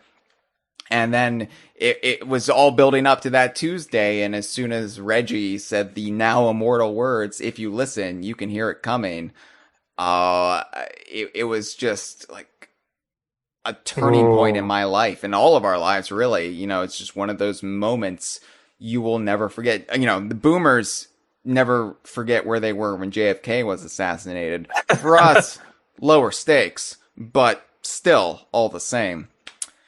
And that really, started, I think, we had 9/11. Like, don't pretend we didn't have 9/11. Jeff, I was trying to go an entire podcast without bringing up 9/11. Way to bring down the mood. You have to. It influenced our lives, Hyle. You can't run from 9/11.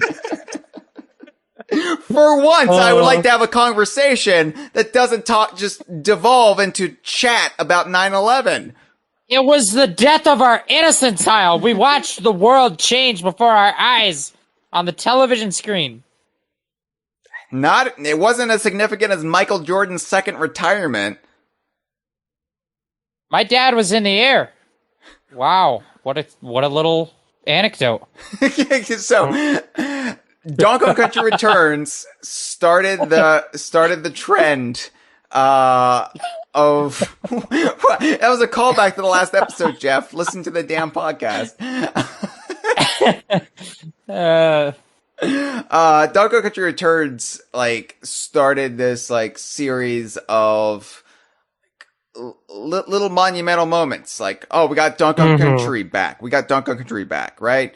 And now we got Tropical Freeze, and we got Dixie Kong back, and David Wise back doing Donkey Kong music. That's pretty cool. And then that sort of Cranky Kong as a playable character. People are gonna hate it at the Game Awards. But more fool them. Then we didn't have any new Donkey Kong games. Other great stuff happened in the community. We got the formation of Playtonic. We got Rare Replay and Sea of Thieves. But other things did happen for Donkey Kong. And let's not. Can we talk about Tropical Freeze a little? Okay. Before we move on? Sure. I mean, I was trying to speed it's along. It's the biggest new game. I don't know. What do you want to say about Tropical Freeze, Jeff? It's a lot better than Returns in a lot of ways. It had David Wise. It had David Wise on it, who was just on the podcast a moment ago. And it's one of the best soundtracks David Wise has ever done, which is saying something. I still get chills listening to it. Almost everything he's done is among the best things people have done. And yeah, it's great. It was like a second surge of most of those same feelings of excitement about Returns. Yeah. It was a second surge of that excitement. Yeah, Jeff mentioned that they took feedback from Returns and iterated on it and fixed problems, but that doesn't really undersells it so much. So going from Donkey Kong Country 1 to Donkey Kong Country 2 was definitely we took everything from the first game and we improved upon it, and look, here's the perfect game. And I would argue that the step from Returns to Tropical Freeze was way bigger than the step from DKC 1 to DKC 2.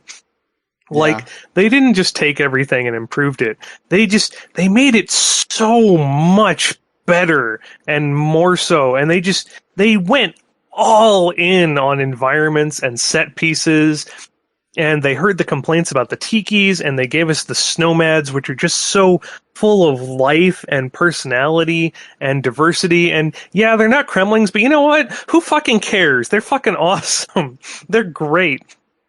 And just every environment and background and level and set piece in the game and music track that goes with it and boss battle, everything is just so memorable about Tropical Freeze. Yeah. It's so good. I can't understate that. I can sense that Hyle didn't expect to talk much about this. No, I it's like Tropical Freeze. It's a great game. It's brilliant. I love it. Grassland Groove is one of my all-time favorite David Wise tracks. It makes me feel. Yeah, I think that one's overrated. That one's pretty good. I think it's overrated. Well, this is why I didn't want to talk about it, because I was like, I would have shared my opinions, and Jeff is just going to shit all over them. Oh, you fell. No, I love that game. That's a good game. No, that was another memorable. That was another memorable E3 for me, because I watched all of the conference on a stuttering 140p resolution feed on my cell phone while driving down the highway to Florida, and I was getting a frame every 3 seconds, and I'm like, oh, a penguin? Oh, Dixie Kong. Oh, it's over. Well, when I get to the hotel, maybe I'll sit down and watch that again. And then I went down and played the Best Buy experience, E3 2013. I actually played Tropical Freeze that week of E3 when it was revealed. It was it was an electric time. But I think you're right, Hyle, that it kind of we're at a moment in time where we are in the post-retro era, so we can't quite... We're like feeling like, okay, we're past that. I'm done with that. I want new. I want more. And I think that until the new thing comes out, we can't really sit in the retro era like it's the past and really reflect on it, because it's not the past yet. It's just kind of there right now. So, if you want to talk about the stuff to come that you were about to talk about, I think that's good. But yeah, I think we're not quite in a moment in time where we fully wrapped our heads around that retro era and how we feel about those games. Because in a one way, they're so euphoric to have Donkey Kong back, and in another way, we've had 10 years where that's all we got, and we're grappling with how satisfying were they? What aspects of them were not satisfying? And so, yeah. But that David Wise soundtrack... Yeah. No, it pretty fucking good. And I remember there was a little bit of discontent in the community after the reveal. Everybody was excited, obviously. And Dixie was a huge get. Well, Dixie's there. Cool. Because we'll take anything. Sure. Yeah. Dixie. Yeah. I mean, we love Dixie, but it's weird that the third main character of the series, it's okay, that's all we're getting back. Thank God we got her back. Thank God we got Dixie Kong back. But that afternoon when it came out that David Wise was doing the music for Tropical Freeze, nothing else mattered. Kremlins didn't matter. The possibility that Guard was not going to be in the game didn't matter, because it was just a bigger, more unrealistic get, right? To have David Wise, former Rare composer, working with Nintendo and Retro on a new Donkey Kong game. It was inconceivable. And I think the surrealness of that moment has been blunted in the 7 years where Grant Kirkhope has also come back to Donkey Kong, with Mario plus Rabbids Kingdom Battle. And, he's equally surreal and equally surreal. And for a lot of people especially people who grew up with DK64 as their Donkey Kong game, it is equally a triumph and equally just amazing, incredible moment in time to have Grant Kirkhope today in the past few years doing new Donkey Kong arrangements or remixes. That's just insane. It is. And then also Grant Kirkhope was the first Western composer to work on Super Smash Brothers. And did, he helped bring Banjo, back with Super Smash Brothers. So it's we've had several surreal moments in the last 7 years, just absent a real new, solo Donkey Kong game. But, getting David Wise back was weird. And I didn't mean to undersell Tropical Freeze, Jeff. I'm sorry. I feel like for me, Tropical Freeze is still the new Donkey Kong game. So it's there's not much to talk about there because it's still the new Donkey Kong game. We've talked about it so much, and then it's it's been 7 years. That's right. It's not so new anymore, even though it is technically still the newest Donkey Kong game. Yeah. I don't know. My brain thinks of DK Adventure as the new Donkey Kong game. It is in a sense, but it's still married to another game. It's I gotcha. It's a great game. I am loving Mario plus Rabbids, and I will have more thoughts on it once we do the dedicated conversation for it. So. Can I ask you this? And it puts you right on the spot. You're going to do an episode about that, Mario and Rabbids. And have you already played the Donkey Kong Adventure, or are you playing the Mario Adventure? I'm playing the whole damn thing, Jeff. So. Because my question is, this is not a question, it's more of a statement. Let me just say that. It would be cool when you get to the Donkey Kong Adventure part of it to stream that, like the DK Vine done slow. That would be fun. Yeah, I'd love to see your first impressions of that. Oh. People love watching your face. But not your face. I mean your voice. Well, I am a snack. Yeah, we love watching your voice. You are a snack and a half, Hyle Russell, and we want to watch you react to Donkey Kong Adventure on Mario and Rabbids. We'll see, because for me, like, I don't know, it's a private, intimate thing to experience new Donkey Kong content for the first time, and it's like, I don't know, would you want to release a sex tape of your first time? No, it's messy and awkward. You want to get some experience. I think mine was probably attractive. It was a really like solid. As far as I think, if there was a camera in the room, it would be like a really solid 2 minutes of footage. Yeah, it's funny because it's short. Tropical Freeze. It was weird for me because, Jeff, you got to play it. I went off to Bonnaroo the next day and sat in a humid field in Tennessee or Kentucky or wherever the fuck Bonnaroo is. I bragged about that for like a year.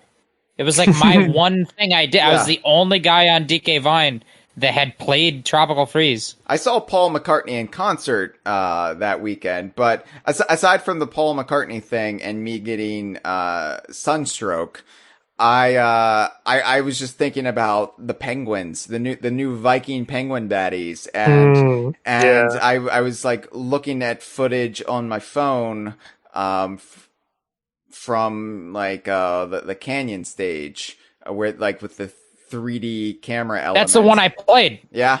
That's the one I played live at a Best Buy in Florida. And so even though I was at this big music festival with all of these big acts, like Paul McCartney, and I think Mumford & Sons were supposed to be there. No, I know, right? But they pulled out, I think. So I was like, thank God. But I kept thinking about David Wise composing new Donkey Kong music. And so it was a surreal moment in time. And now that I'm reminiscing about it, I'm still thinking, how weird is it that both David Wise and Grant Kirkhope have come back in the last 7 years and done new Donkey Kong stuff.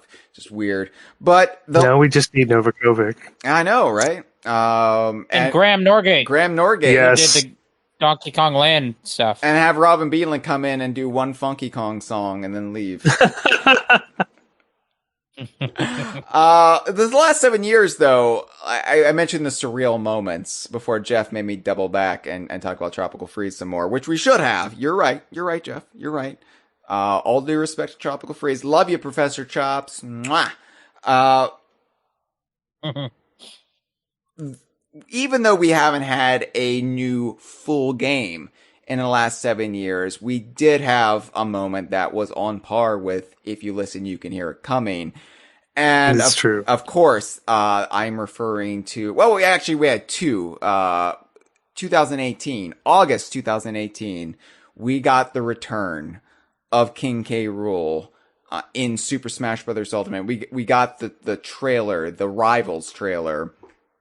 And it was such a special moment, the culmination of a lot of hard work and creativity by the fandom. And I wanted to share back-to-back warmest regards right now from two of the people who helped make that happen.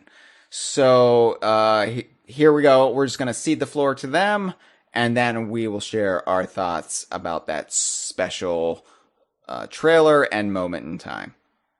Good evening, this is Thomas of the Kremlin Campaigners. Generations of gamers have fallen in love with Donkey Kong, his character cast, and the worlds they call home over what is now a 40-year, 4-decade history. Just repeating that out loud in 2021 feels profound. Miyamoto almost certainly didn't envision creating a Donkey Kong universe while brainstorming an experimental Popeye arcade one-off during the Reagan years. And on a personal level, when I first stumbled across Donkey Kong Country as a child visiting relatives for the holidays, I couldn't have imagined the series would grow into such a reliable source of happiness throughout my life.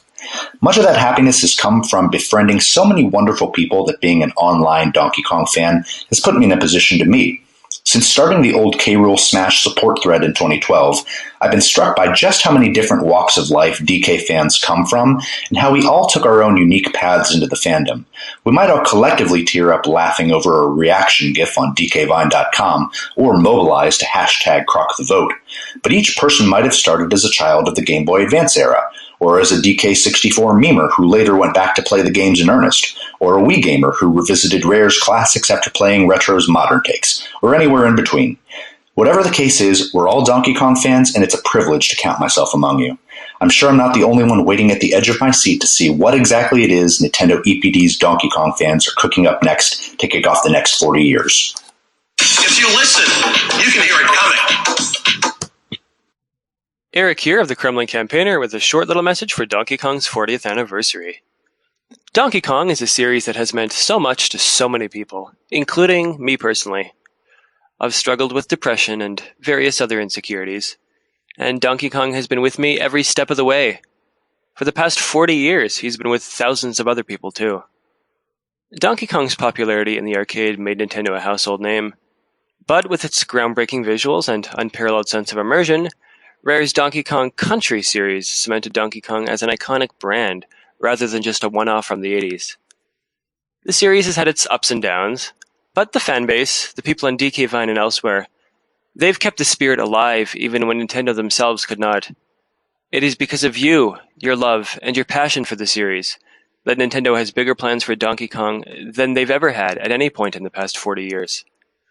I know the wait has been long, and if my predictions hold true, then Nintendo's social media teams probably won't be acknowledging the 40th anniversary. But just know that the younger developers at Nintendo EPD, the ones who grew up with the Super Famicom, and even Shigeru Miyamoto himself, well, they have our backs. Here's to the next 40 years of Donkey Kong. I hope I'm still alive for the 80th anniversary. Thank you. That was Thomas and Eric of the Kremlin Campaigner. And yeah, I mean, I didn't know there were two of them. Yeah, they're actually, it's like King K-Rool and Captain K-Rool. They're brothers. Okay, I got you. Two brothers. Yeah. Oh, yeah, I think I remember Smash talking about that. Yeah, it's canon. No, canon's a different Kremlin. Oh, but I mean, that's just clump. No, canon is just a clump. That's his clump, right? Yeah. Hey. Why are you Fonzie all of a sudden, Jeff? And that's canon. 3 hours into the podcast, and Jeff turns into Arthur Fonzarelli, which is another boomer reference. I've only been drinking the whole time, so I don't know what you want. I don't know what you want from me. Here's the thing, because I have to run the podcast, I've run out of alcohol in front of me, so I can't drink anymore. Yeah. Wow. Yeah. Drink. Am I the only one that hasn't been drinking? I could have been drinking this whole time. You're the responsible one. You're allowed. You're allowed. You're always allowed. You're the one chauffeuring us around in our limo. Listen back to any episode I've been on. They're bad because I'm always drinking. Well, I wanted to drink champagne in celebration when K-Rool was announced. So that's... Look at great segue. This was a great announcement. Man. What a special moment. Because here's the thing. I personally didn't see this coming. Fully shocked. Yeah. Same. No hint. There was no hint. I know people online who were like, oh, as soon as they started doing the villains montage, I knew what was coming. And I'm like, I didn't even pick up that it was a rivals montage of heroes and villains. I was just like, oh, they're showing characters. Okay. Yeah, I've talked about this phenomenon. It's called trailer blindness, or I've called it trailer blindness, where whenever you see a new trailer or of anything, like you can't actually process what you're seeing. You're just being bombarded with imagery. And if you're really invested in the property, then you're too giddy to really understand the nuance of anything. So I didn't get it either. I think I was reacting to it live on a voice call over Discord with others from DK Vine and adjacent communities and people. And I was reacting to, and I'm thinking I think I picked up right away on it was like heroes versus villains. And then we see Donkey and Diddy. but I'm not convinced because there's like this part of me that's like, no, it can't be this. You know what I mean? Yeah. It can't be that. Yeah. And then they do the tease. Yeah. So this is before the Banjo trailer, right? Yeah. The Banjo trailer did the same tease, but it's like you know what the joke is by now. Yeah. And in that K-Rool Rivals trailer, they do the tease where you think that it's K-Rool out the window, and then it turns out to be King DDD. And I'm like, oh, you motherfuckers. Second, yes, that's my genuine reaction. Like, you motherfucker. Like you've genuinely did the bait and switch. Just the Futurama gif. You've dashed my expectations spectacularly, sir. for just that briefest moment while you're reacting to it, you're like, I cannot believe you would tease me and then lie to me. Because Sakurai sometimes does that. It's not like meant to be malicious, but I think he did a trailer that kind of teased Ridley in Smash 4. And then it was like not Ridley. And I was like, are you kidding me? Come on, man. He also did that like with one of the Fire Emblem characters where he teased Chrom and then it ended up being somebody else and Chrom was in their final Smash. It ended up being Robin, right, in the Robin trailer. Yeah. So they kept doing that and it can be funny. But when I'm thinking that you're setting up K-Rool and then you do this bit and it's King Dedede, in that moment, it was not funny to me. I was like, I cannot believe this right now. But then the real K-Rool murders King Dedede in cold blood, which is satisfying as hell. And from that moment on, it's just like I'm out of my body. I'm done. I was in Courtney was hosting the Smash stream for live reactions, and I don't think any of us were really expecting anything. Because this is the one where they'd already done a Smash reveal at the beginning, right? They started out with they did Castlevania stuff, so they're doing which like this other thing at the end here. So exciting! And I fucking loved the Castlevania reveal. I'm so happy that Courtney had the presence of mind to like screen cap some of this because you can just see the chat logs where she and I are just losing our fucking shit as this trailer progresses, and we devolve into just keyboard gibberish. It was so good. So when I saw the silhouetted figure of K-Rool, like I wasn't tricked by the trick itself. Like I knew this was going to be K-Rool because it looked so detailed. It looked too good. And they wouldn't waste resources on this if this was just a bait and switch. Well, it was literally the K-Rool me costume on DDD. Yeah, I know, but it's also it looks so way in the better.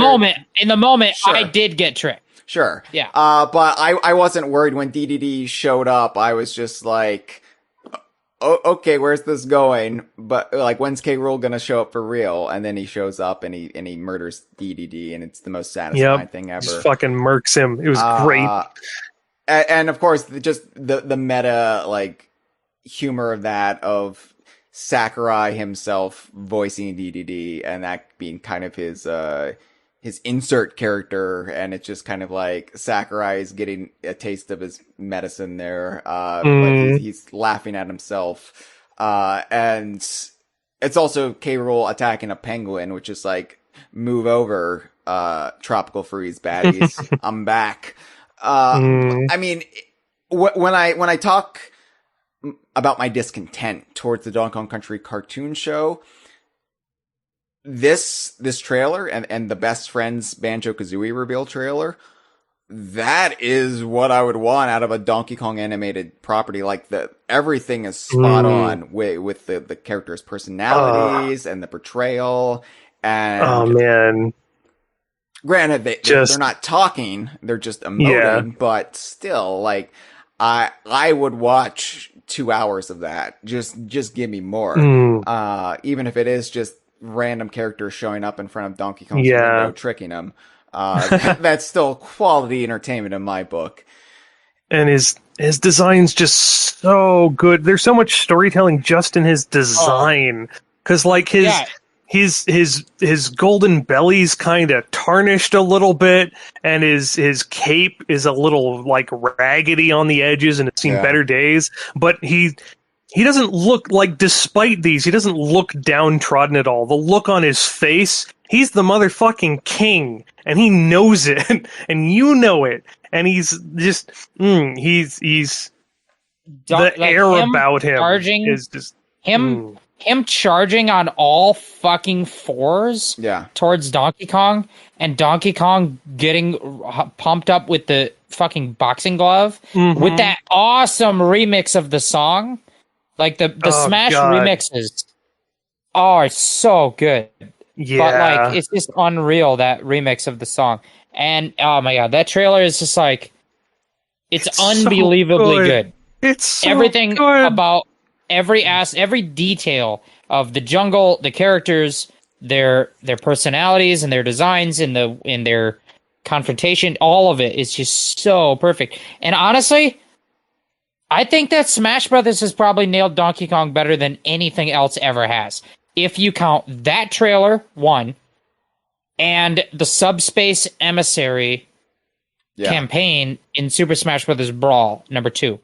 Between those two, those might be my favorite depictions of Donkey and Diddy out of anything that's ever happened, including Donkey Kong video games. The Subspace Emissary one, and now we're just going back to the Buyout Era. This will never end. The Subspace Emissary thing in particular was such a brilliant little piece of storytelling that we really glommed onto when we first saw it, because it portrayed the relationship between Donkey and Diddy exactly as we the fans saw it. And Diddy was even portrayed as like his kind of cocksure, more confident DK64 personality, and he gets himself into trouble, and Donkey Kong sacrifices himself for Diddy. And then Fox McCloud shows up and has to like drag Diddy out of there because Diddy's just gonna like keep fighting. The other way. Diddy drags Cloud. Remember? Oh, Diddy literally drags Cloud across the ground. Like, you're coming with me. I need your help. Yeah. Okay. Yeah. Like, yeah. It's so good. It's so good. Donkey Kong in particular, Smash seems really tuned in to the fan community. Yeah, because for all the talk about how, Sakurai and crew, they must not be Donkey Kong fans in comparison to things like Fire Emblem and all these other series. I've never said that. They get it so right, though. They get the Donkey Kong stuff right. They pay attention to the details. I said recently on a conversation, Sakurai knows what's up. And he does. And he does know what's up. He knows what's up. I think he knows what's down too. I think he sees all directions. He knows what's up, down, all around. He's about a snack and a half, and he just knows what's going on. You know what I mean? Sakurai gets it. Yeah. And circling back, his K-Rool design is just honestly the best he's ever looked. He's just so This is King K-Rool, and he's back, motherfuckers. He's just, it's so good. And I can't express it. I know we've devoted hours of conversation to this already, but what it meant for the fans of Donkey Kong to campaign for years to get K-Rool back. And we all know how Nintendo operates, right? Nintendo is very closed doors. They're very guarded. But the Smash ballot wasn't opening. It was like the Rebel Alliance having the Death Star schematics, and we had that one narrow exhaust port that we could fire our torpedo into. And just like Stanley blowing smoke up DK's ass. Right? And we did it. I mean, the fan community did it. We got K-Rool back. And it's the damnedest thing. And when I say, like, it mattered more getting them into Smash Ultimate as a result of the Smash ballot, but after the fact, like, it just, it gobsmacks me. I can't believe it happened. It still seems like a dream I might wake up from. I honestly thought I was going to wake up the next morning and K-Rool, because I did that very long conversation with Josh Wallen from Off of the Geek Critique that night, and I thought for sure I would go to bed and I would wake up and it would have all been a dream, because it didn't seem possible. Yeah. Well, then it's, I joined DK Vine, the forum, officially. Like, I had been lurking for years, but I joined to get involved in the conversation in 2007. And there was a lot to discuss at that time, but one of the big things was Super Smash Bros. Brawl's pre-release hysteria over the year of building up. That's a good way of putting it. To building up to that game's release, and the gradual reveal of what characters were going to be in it, playable. Of course, back then, it was not a guarantee that every character would return from Melee, and some of them did not. And who knows what new characters there will be. And at that time, I joined DK Vine, and DK Vine was a miserable, pessimistic place. And I didn't feel that way. I was incredibly optimistic and joyful about things in the Donkey Kong franchise.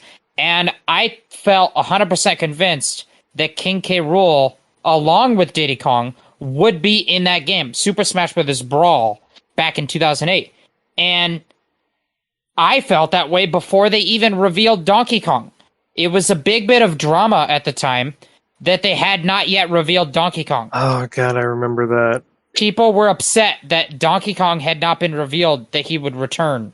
And they were saying, we're going to just get Donkey Kong, if that, and we're not going to get anything else.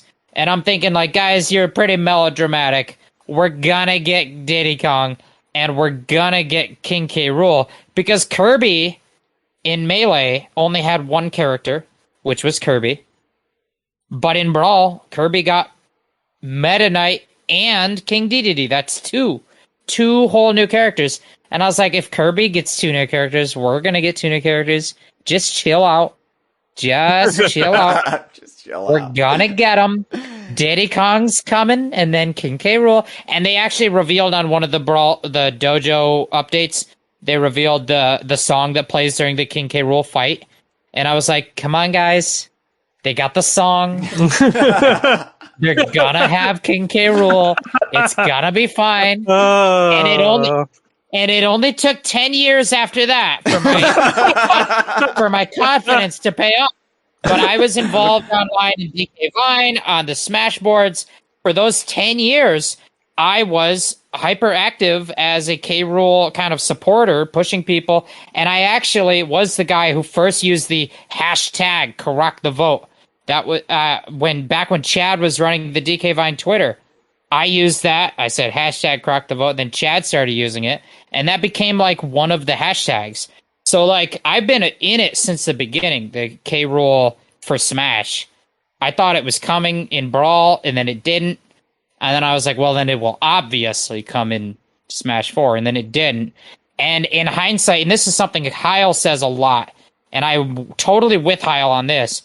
In hindsight, it's actually way better that K-Rool did not get into Smash 4 and did get into Ultimate because of the what it meant for him to come at the end of the ballot and in the grander fashion, in the bigger game that is more beloved on the console that millions and millions of more people will actually play on, versus on the Smash 4 game that was not as well liked and a little bit divisive and on a console that didn't sell very well. Yeah. Like, I'm not one of these people who say, like, everything happens for a reason, because I don't believe that. But sometimes it feels like that's the case. Like, things have a way of working themselves out. Mm-hmm. And, yeah, like, you couldn't have told 2014 me or 2015 me that, yeah, K-Rool's not going to be in this version of Smash, but don't worry, it'll be fine. I would have slapped the shit out of future me because shut up, I'm feeling the pain now. But again, perspective. The perspective that comes with age. Well, we have another warmest regard. We actually have two more. One of them is from a fan, a content creator, and one of them is from a dev. Let's play the content creator first, and then I want to chat about the future. What is to come the next 40 years? But let's play the next warmest regard. Hey everybody, it's me, Donkey Kong, from the online series Donkey Kong Country, abridged.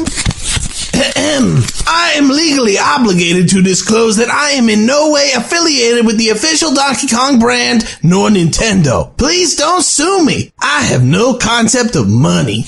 I just wanted to swing by and thank all of you for 40 years of love and support for everybody's favorite video game ape, me. Sort of. Hey, what you recording there, big buddy? This is my DK40 celebration audio. Have anything you'd like to add, Diddy? Oh yeah, sure. Without DK here, I would have never gone through with getting that vasectomy. I was not a part of that decision. You were there for the operation, so you were compliant, and therefore just as liable. I was at the taco store across the street. You were within the vicinity of the vasectomy.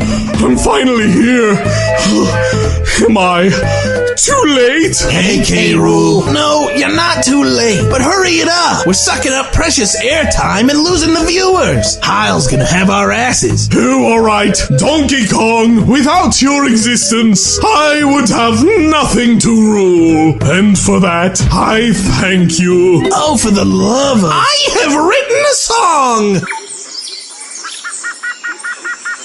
Okay... And I see how it is. I just wanted to tell you. I thought you'd be proud. But we're supposed to be celebrating, Diddy. I sense some tension. What do you say we have a go? Yeah, you know what? Why don't both of you go? I'm trying to do a thing here. Oh, I see how it is. You're the almighty Donkey Kong. Diddy, it's not even like all yourself. I do enjoy yelling. Happy 40th anniversary, Donkey Kong. I can honestly say I loved and hated every second of that. That was from Uncle Al, by the way. Uncle Al from off of YouTube. I'm gonna have to go subscribe to him.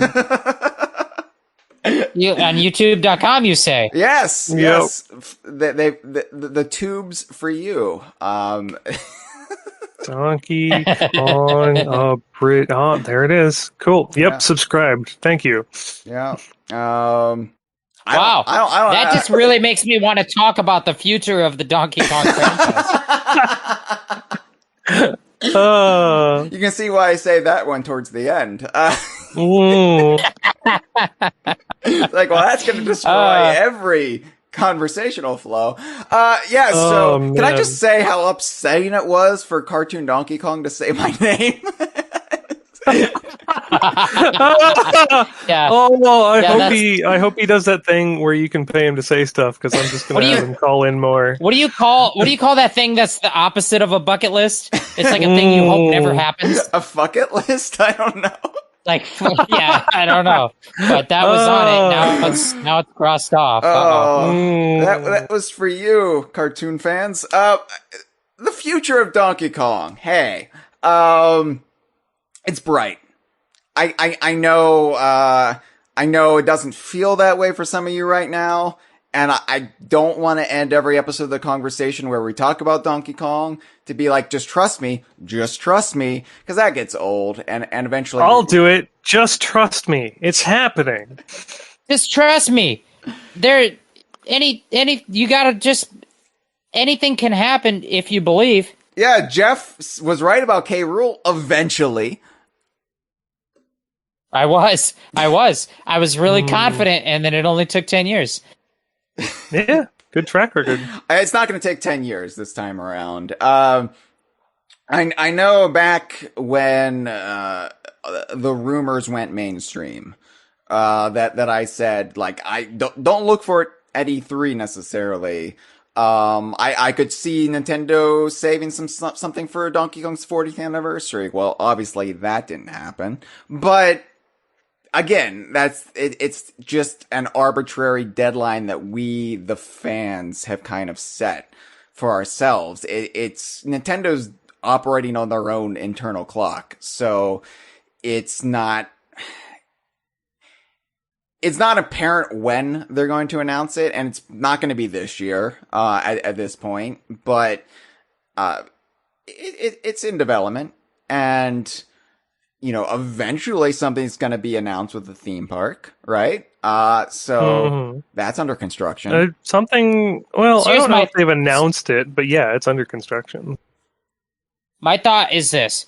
I think that video game fans right now, and through no fault of their own, sure, how could you possibly understand? But the fact is, I don't think they quite understand. And what they don't understand is a couple of things. One, video games just take 3 to 4 years to make now. That's just a fact. They take more time than they used to take. And maybe the hype cycle hasn't caught up to that yet. Second thing, there was essentially a plague on the land, and it is not, and it's not over. And it's still going. And it's not over, especially if you live in Japan. It is not over. Yeah. And we are not through that yet. And the effects that it has had on the productivity of, for example, game development are, one, going to differ by company to company, but two, they're really just, I think, not quite understood by the general fan bases. So, you know what? Things are bad, but that you just have to have a little perspective. You just have to have a little perspective, understand things are happening a little slower than usual, and what it is that you're so upset about is just video games. Mm-hmm. Yeah. And it's gonna be okay. It's gonna end up where in the end you'll still have video games. So the ocean is on fire. If you don't have Donkey Kong, the ocean is on fire right now. But there's trees in the forest. All right, people. There are trees in the middle of the forest. So just relax. Those trees are also on fire. Things are bad, but as far as Donkey Kong goes, it's gonna be okay. I can't speak for the rest of the planet. The billionaires are leaving us for space, but Donkey Kong's gonna be just fine. And I don't think we need to relitigate the Nintendo EPD stuff or the Universal Park stuff. We are firm. But there's plenty to be excited about, I think. Yeah. Even ignoring the fact that many of us believe there's a game just on the cusp of being announced some year now. Even ignoring that, there's plenty to be excited about. Sure. There's the theme park. There's I think Nintendo generally seeing Donkey Kong as a priority franchise. Yeah. Because why else would you make a theme park out of it? So yeah. There's a lot. Yeah, I think people lose sight of how Nintendo operates, especially their social media side. Nintendo's social media usually only talks about what they are immediately selling at the moment. They don't really go much into legacy brand management or let's do a tweet to get the F-Zero fans excited.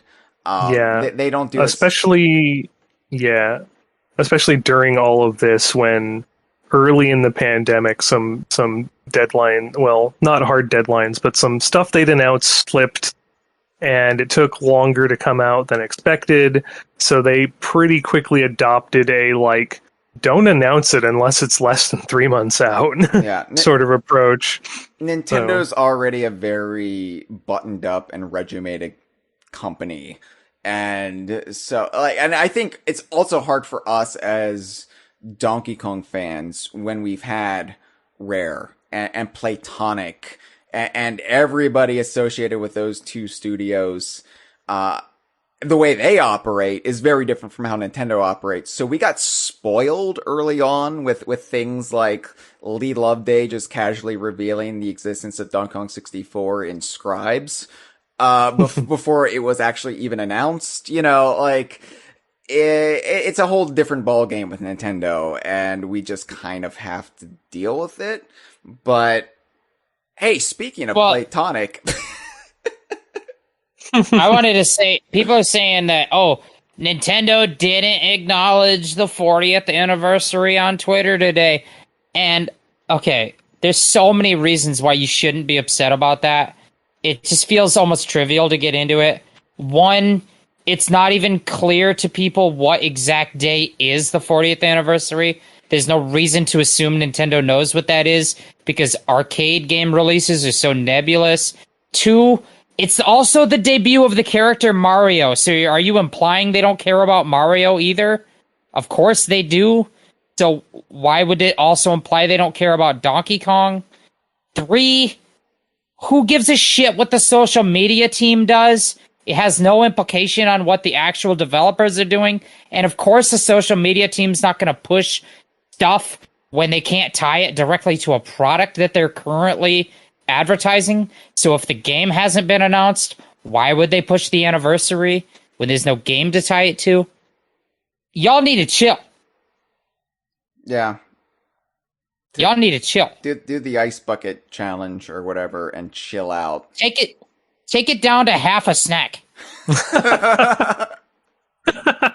All right, we have one more warmest regard, and I kind of spilled the beans that it was somebody from Platonic we haven't heard from yet. So why don't we go ahead and take that? And then I've got some thoughts, Jeff, that elaborate on the thoughts you just gave. Let's go ahead and take it. Yeah. Hi, I'm Gavin Price, founder of Platonic, and I spent a huge amount of time as a QA on Donkey Kong 64, and I have such fun memories of collecting all those collectibles over and over, and I've probably listened to that intro song more than anyone else in the world ever. I'm surprised it didn't affect me more in adulthood, because so it's finally here, your 40th birthday, and that makes me just wanna say a big thank you for many fun times and giving us the world's best rhymes. DK, I wanna say DK, happy birthday, and you look great for your age. You know, it's incredible. Here's to the next 40 years for you and your wonderful Kong family. All the best. Hope you have a great celebration. Right, where's the off button on this thing? Oh, look, I think it's this button. That was Gavin Price, founder and head of Platonic. So, wonderful. Yeah. All right. Yeah. All right, Gibbon, do you have anything you would like to say before I go on a little monologue here? Not off the top of my head. We'll see how I feel when you're done. Okay, Jeff, do you have anything you would like to get in? I think that Winky the Frog is underrated. I agree. But that's it. I agree. I'll toast to that. Yeah, here's the Winky. All right, so I wanted to end this episode with, I guess, a message of my own. I don't have to call in. I don't have to leave a message for us to play. And, you know, if I want to end this episode with a message of my own, as editor-in-chief of DK Vine, that's my kingly right. I can do that. So, I know a lot of you out there are discouraged that Nintendo didn't do anything for Donkey Kong's 40th anniversary. At least on today, you know, the actual day. Allegedly. You know, especially in light of all the other anniversaries they've used as a marketing tool over the years. And I get that. And that's certainly a valid emotion to be feeling. And I know that I could sit here and tell you to buck up, that we've got great stuff ahead, and that's certainly all valid and true, but it doesn't make anybody feel any better in the now. I mean, Super Mario got a never-ending 35th anniversary celebration. The Legend of Zelda gets its 35th anniversary acknowledged. I think Sakurai acknowledged the 35th anniversary of several franchises in a tweet. The first Nintendo franchise to hit 40 years, Game & Watch games notwithstanding, isn't worth a mention. And it has been 7 years since we had a brand new full entry in the series, and people are getting kind of squirrely. I mean, not squirrely, because that would be Conquer, and Gibbon would like to talk about Conquer, I'm sure, but we're not here to talk about Conquer, so let's say apey. We're getting apey. Yeah, it makes us all want to get a little vapey and chill the hell out. 7 years. But you know, that brings to mind something else that happened about 7 years ago. And it was something that inspired a new attitude in how I view things like this. 7 years ago was kind of like the darkest moment to be a Rare fan that I can remember. And it really did look from the outside in that the studio was on death's door, basically. And I'm proud that DK Vine, we've never been on the anti-buyout, anti-Xbox era bandwagon, because we've played and loved the output from those years. But I think that was the moment where it really did feel like our optimism was being snuffed out a little bit. And I sort of rallied on that day. And I told everyone that, you know, if the worst came to worst and the studio really did close its doors, it wasn't the end.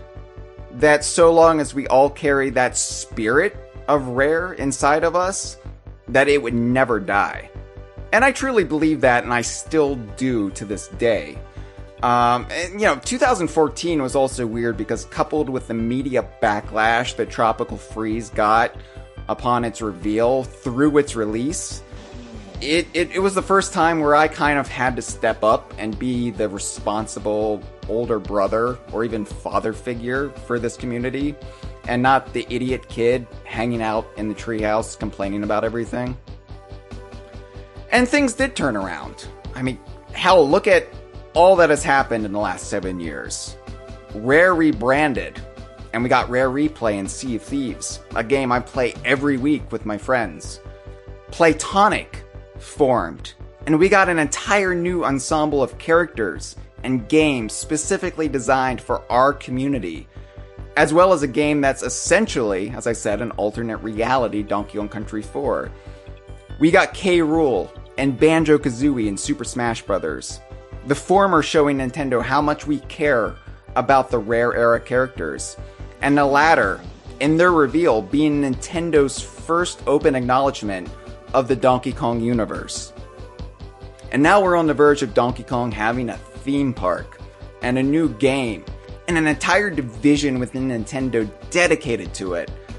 And things felt bleak 7 years ago, but look at us now. So we didn't get our big corporate approved holiday with carefully peer-reviewed tweets and soulless branding. But who cares? Really, I mean, who cares?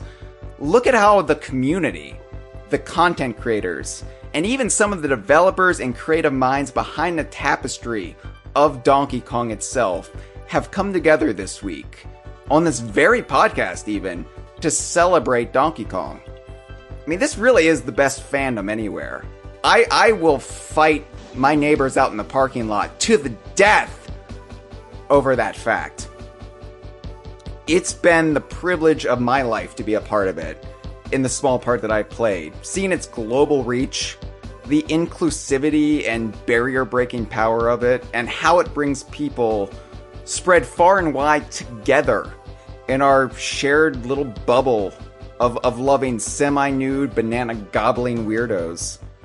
I mean, it brings a tear or two to my eye just talking about it. It honestly does. And if Nintendo came out tomorrow and said, hey, guess what? We're canceling Donkey Kong. It's over. Bye.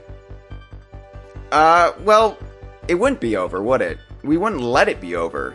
Because intellectual property aside, Donkey Kong belongs to all of us. From those who first pumped quarters into an arcade machine back in 1981, to the ones huddled around a Super Nintendo, tagging in our childhood friends or family members, to those who discovered it on the N64, or panned with the bongos, or for those who pegging has an entirely different definition from Urban Dictionary, or who listened and heard it coming when Retro Studios took over, or, yes, fell in love with the musical stylings of the cartoon. This fire, this Donkey Kong fandom fire, it burns inside of all of us. And I'll take the homey warmness of a big community celebration over anything dreamed up by a PR firm any year. So don't get discouraged. Get inspired to share your love for this series. Share it with the world and make new friends. Now that being said, if Nintendo ignores the 50th anniversary in 10 years, I might have some words then, but still. And if Nintendo can do the 35th anniversary of Super Mario Bros. For an entire calendar year, I think we can do the same for Donkey Kong's 40th. DK Vine will have loads more content coming up throughout the summer, autumn, and beyond, including comprehensive videos about Donkey Kong universe lore that I'm currently working on, and more. So real quick, I would like to thank Shigeru Miyamoto, the Stamper Brothers, Michael Kelbau, everyone responsible throughout the years at Rare Limited, Playtonic Games, Retro Studios, Payon, and Nintendo for their contributions to the legacy, past, present, and future. Here's to 40 more years.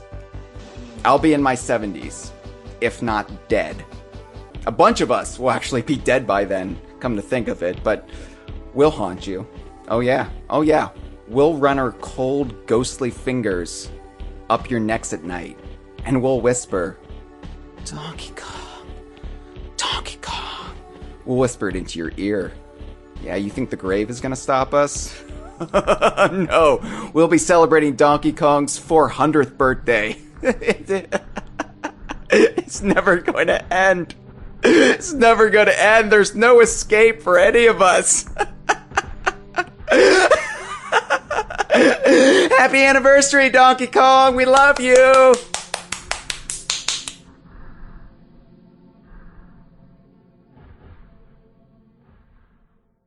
This has been a File 2 production.